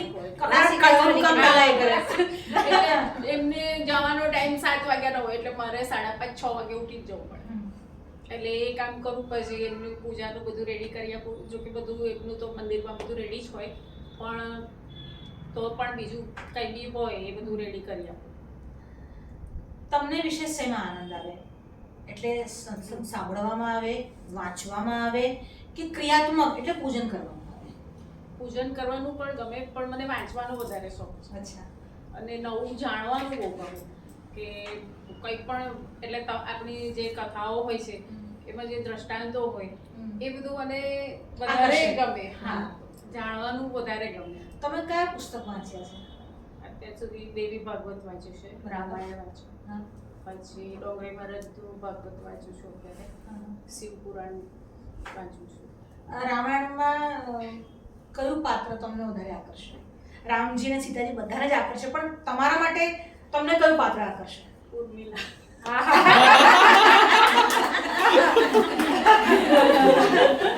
એટલે ઉર્મિલા જીવનમાં વણાયેલા છે કે બહુ સરસ વાત છે કે ત્યાગની મૂર્તિનું જે પાત્ર છે એમને આકર્ષે છે, જે સાચે કદાચ કોઈ એવું થાય કે બીજાની નજરમાંથી છૂટેલું પાત્ર છે પણ એ એમને સાચા અર્થમાં એને પણ એટલું તપ કર્યું. હા બિલકુલ, એને પણ એ ઉર્મિલાનો જ પાતિવ્રત્ય ધર્મ છે કે લક્ષ્મણ પાછળના કલાકાર છે. પડદા પાછળના કલાકાર છે. સાચી વાત છે. અને એમાં એવું છે કે જ્યારે લક્ષ્મણ અને એની સામે મેઘનાદ, આ બંનેનું યુદ્ધ ચાલતું હતું. હવે આ બંનેનું યુદ્ધ નહોતું ચાલતું, યુદ્ધ ચાલતું હતું બંનેની પત્નીઓનું, કારણ કે બંને સૌભાગ્યવતી સ્ત્રીઓ, બંને પાતિવ્રત્ય ધર્મવાળી હતી. તો પછી એ તમે લક્ષ્મણના પત્ની ઉર્મિલા પણ જુઓ કે એમના પત્ની પણ જુઓ, મેઘનાદના પત્ની પણ. હવે હારે કોણ થાય, મોત કોની થાય? તો પણ મેઘનાદની મોત થઈ ત્યારે એમને એવો પ્રશ્ન કર્યો કે મારું અને પાતિવ્રત્ય ધર્મમાં ઉર્મિલા પણ, બંને એક સરખા પાતિવ્રત્ય ધર્મમાં વણાયેલા છે, છતાં પણ ઉર્મિલાનો વિજય કેમ થયો? એટલે એનું સમાધાન કરતા ઋષિઓએ કહ્યું કે ઉર્મિલાના પતિનો જે પક્ષ હતો તે રામનો પક્ષ હતો, એટલે રામનો પક્ષ જ વિજય થાય છે. અને બહુ સરસ વાત કરી આપે કે ઉર્મિલાનું પાત્ર આપને ગમે છે. આપ ડોંગરી મહારાજની કથાને પણ બહુ સાંભળો છો, એમના વિશે તમને શું અનુભવો છો? એટલે તમારા સદગુરુના સ્થાને છે કે તમે એમના કથામાં જ તમે ભક્તિનો અનુભવ કરો છો? બસ ભક્તિનો અનુભવ, અને એમને સાંભળવાના ગમે. ખાસ કરીને કોનું ચરિત્ર દેવતાઓમાં, એટલે ભગવાનના કયા સ્વરૂપ, કયા અવતાર તમને વિશેષ સાંભળવું ગમે? આમ તો બધા જ અવતારનું ગમે. હા, બટ એટલે ભગવતના એમાં તમે વાત કરો છો? ના, કોઈમાં પણ, ભાગવતજીમાં હોય કે રામાયણમાં તમને એમના ચરિત્રથી એમની લીલાઓ સાંભળવાનો વિશેષ આનંદ આવતો એવું હોય તો? કૃષ્ણની વધારે. શ્રી કૃષ્ણની, એ જ મારે સાંભળવું હતું. ભાગવતજીમાંથી શ્રી કૃષ્ણની ચરિત્રમાં તમને આનંદ આવે છે. અને પૂજનમાં આનંદ લેવો હોય તો શંકર ભગવાન. એમ પણ આ બે જ વસ્તુઓ છે, દુર્લભ શિવ પૂજન છે અને ભગવાન શ્રી કૃષ્ણની લીલા, આ બે જ કરવા જેવી છે જીવનમાં. શ્રી કૃષ્ણના ચરિત્રનું ગાન અથવા શ્રવણ અને ભગવાન શંકરનું પૂજન, આ બે જે કરે ને તેનું જીવન જ જીવન છે, બાકી જીવન જ નથી. શિવ પૂજન બહુ જ ગમે કરવાનું. ઘરમાં, પરિવારમાં છોકરાઓને તમે શું આપવા માંગશો? તમારી ધાતી શું હશે? એટલે તમારી પાસે જે છે એમાં તમે શું આપવા માંગશો બાળકોને? બસ એ ભક્તિ કરો તમે અને ધાર્મિક બનો, આડાવડા રસ્તે નહીં જવાનું, ને સારા કર્મો કરો, સારા કામ કરો. તમારા પતિનો કેવો સપોર્ટ રહ્યો આ લાઈફ તમારી, પર્ટિક્યુલરલી ગૃહસ્થ ધર્મમાં અને ભક્તિની એમાં? બસ અમે બંને સાથે જ ચાલીએ છીએ. એમાં તો તમે કંઈક પંડિતજીના વિષયમાં કંઈક કહેશો? બસ ગુરુ કૃપા હોય તો શું ના થાય, કારણ કે અમારી ગુરુકુલ જે બની છે એ એમની કૃપાથી જ બનેલી છે, નામ પણ એમને જ આપેલું છે. કાયમ મેં એમની સાથે એક વસ્તુ નોટિસ કરી છે કે હું આજે પણ દિનેશભાઈ સાથે બેઠી હોઉં કે બેલાબેન સાથે પણ પંડિતજીની વાત નીકળે તો આજે પણ એ બંનેની આંખમાં મેં આંસુ જોયા છે, આજે પણ કદાચ આ ક્ષણમાં પણ. એટલે જો કે અહીંયા બેઠેલા બધા જ લોકો જે પંડિતજીથી પરિચિત છે અથવા પંડિતજીના સાનિધ્યમાં રહ્યા છે એવું કોઈ નથી આમાંથી કે એમનું સ્મરણ થાય ને હૈયું ભરાઈ ના આવે કે એટલે ક્યારે બી કોઈ પ્રશ્ન હોય કે કંઈ પણ હોય તો અમને એવું થાય કે ના પંડિતજી છે ને તે વખતે એવું જ થતું હતું અમને કે ના કંઈ પણ પ્રોબ્લેમ હશે તો એમની આગળ જઈને આપણે વાત મૂકીશું તો એ તો સોલ્યુશન લાવશે. પણ પછી એમના ગયા પછી થોડું આમ એ થતું, પણ પછી હવે દીદી આપની પાસે એ બધું કરીએ છીએ. પણ એ મારું સૌભાગ્ય છે કે હું ક્યાંક એમનું કરેલું કામ જે છે હું પૂરી કરી શકું છું, એ મારું સૌભાગ્ય છે. એટલી મારી લાયકાત નથી પણ હું મારી તૈયારી હોય છે કે હું એ કરી શકું. કંઈ ખાસ પ્રસંગ કહેવા માંગશો? અમારું મકાન જે ગુરુકુલ બનતું હતું તે વખતે તો એવું જ હતું કે ક્યારે બની રહેશે, મતલબ 1 મહિનાનો જ ટાઈમ હતો કે થશે નહીં થાય, સ્કૂલ ચાલુ થવાની હતી. તો એ વખતે પંડિતજી અમારે ત્યાં રાતના આવતા હતા અને રેતીના ઢગલા પર બેસતા હતા અને સપોર્ટ કરતા હતા કે ના દિનેશ તારું તો થઈ જ જશે, થઈ જ જશે. તે વખતે અમને એટલું બધું ટેન્શન હતું કે આ મહિનામાં નહીં થાય તો કરીશું શું, પણ ખરેખર અને તે વખતે એ એમની કૃપા જ કે ત્યાં હા બસ. અને એ 1 મહિનામાં મકાન ઊભું થઈ જ ગયું. એટલે એ વખતે તો બહુ જ અમને એવું થયું કે પંડિતજી, એટલે અત્યારે પણ એવું થાય કે કંઈક હોય તો દીદીને પૂછીએ, પહેલાં પંડિતજીને પૂછતા હતા તો આપણું પ્રશ્નનું કંઈ પણ નિરાકરણ થઈ સોલ્યુશન આવશે. એટલે ગુરુના ચરણોમાં એવી શ્રદ્ધા આજે પણ છે અને આજે પણ એમને વિશેષ આખું પરિવાર, એમ તો જેટલા પણ લોકો અહીંયા ઉપસ્થિત છે બધા પરિવાર સહિત આપણી સાથે જોડાયેલા છે. એવું ક્યાંય કોઈના મનમાં ભાવ નથી. વધતા ઓછા પ્રમાણમાં કોઈ બોલતું હોય, કોઈ ન બોલતું હોય, કોઈ વ્યક્ત કરી શકતું હોય, કોઈ ન કરી શકતું હોય, આ એક પ્રયાસ છે અને પહેલો પ્રયાસ છે અમારો બધાનો જ. આ રીતે અમારી બધી જ ગુરુ ભગિનીઓ સાથે બેસવાનો, બોલવાનો. આમ બેઠા છે પણ આવી રીતે એક ચર્ચાના રૂપમાં અમે પહેલીવાર લઈ રહ્યા. અમે ફરીવાર મળીશું.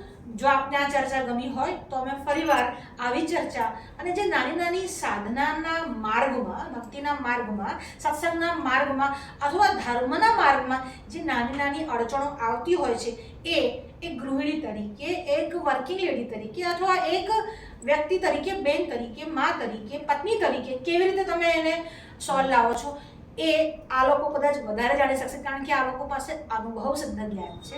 તો બસ અહીં જ આપણે આ વાતને વિરામ આપીએ. જય શ્રી કૃષ્ણ. જય શ્રી કૃષ્ણ.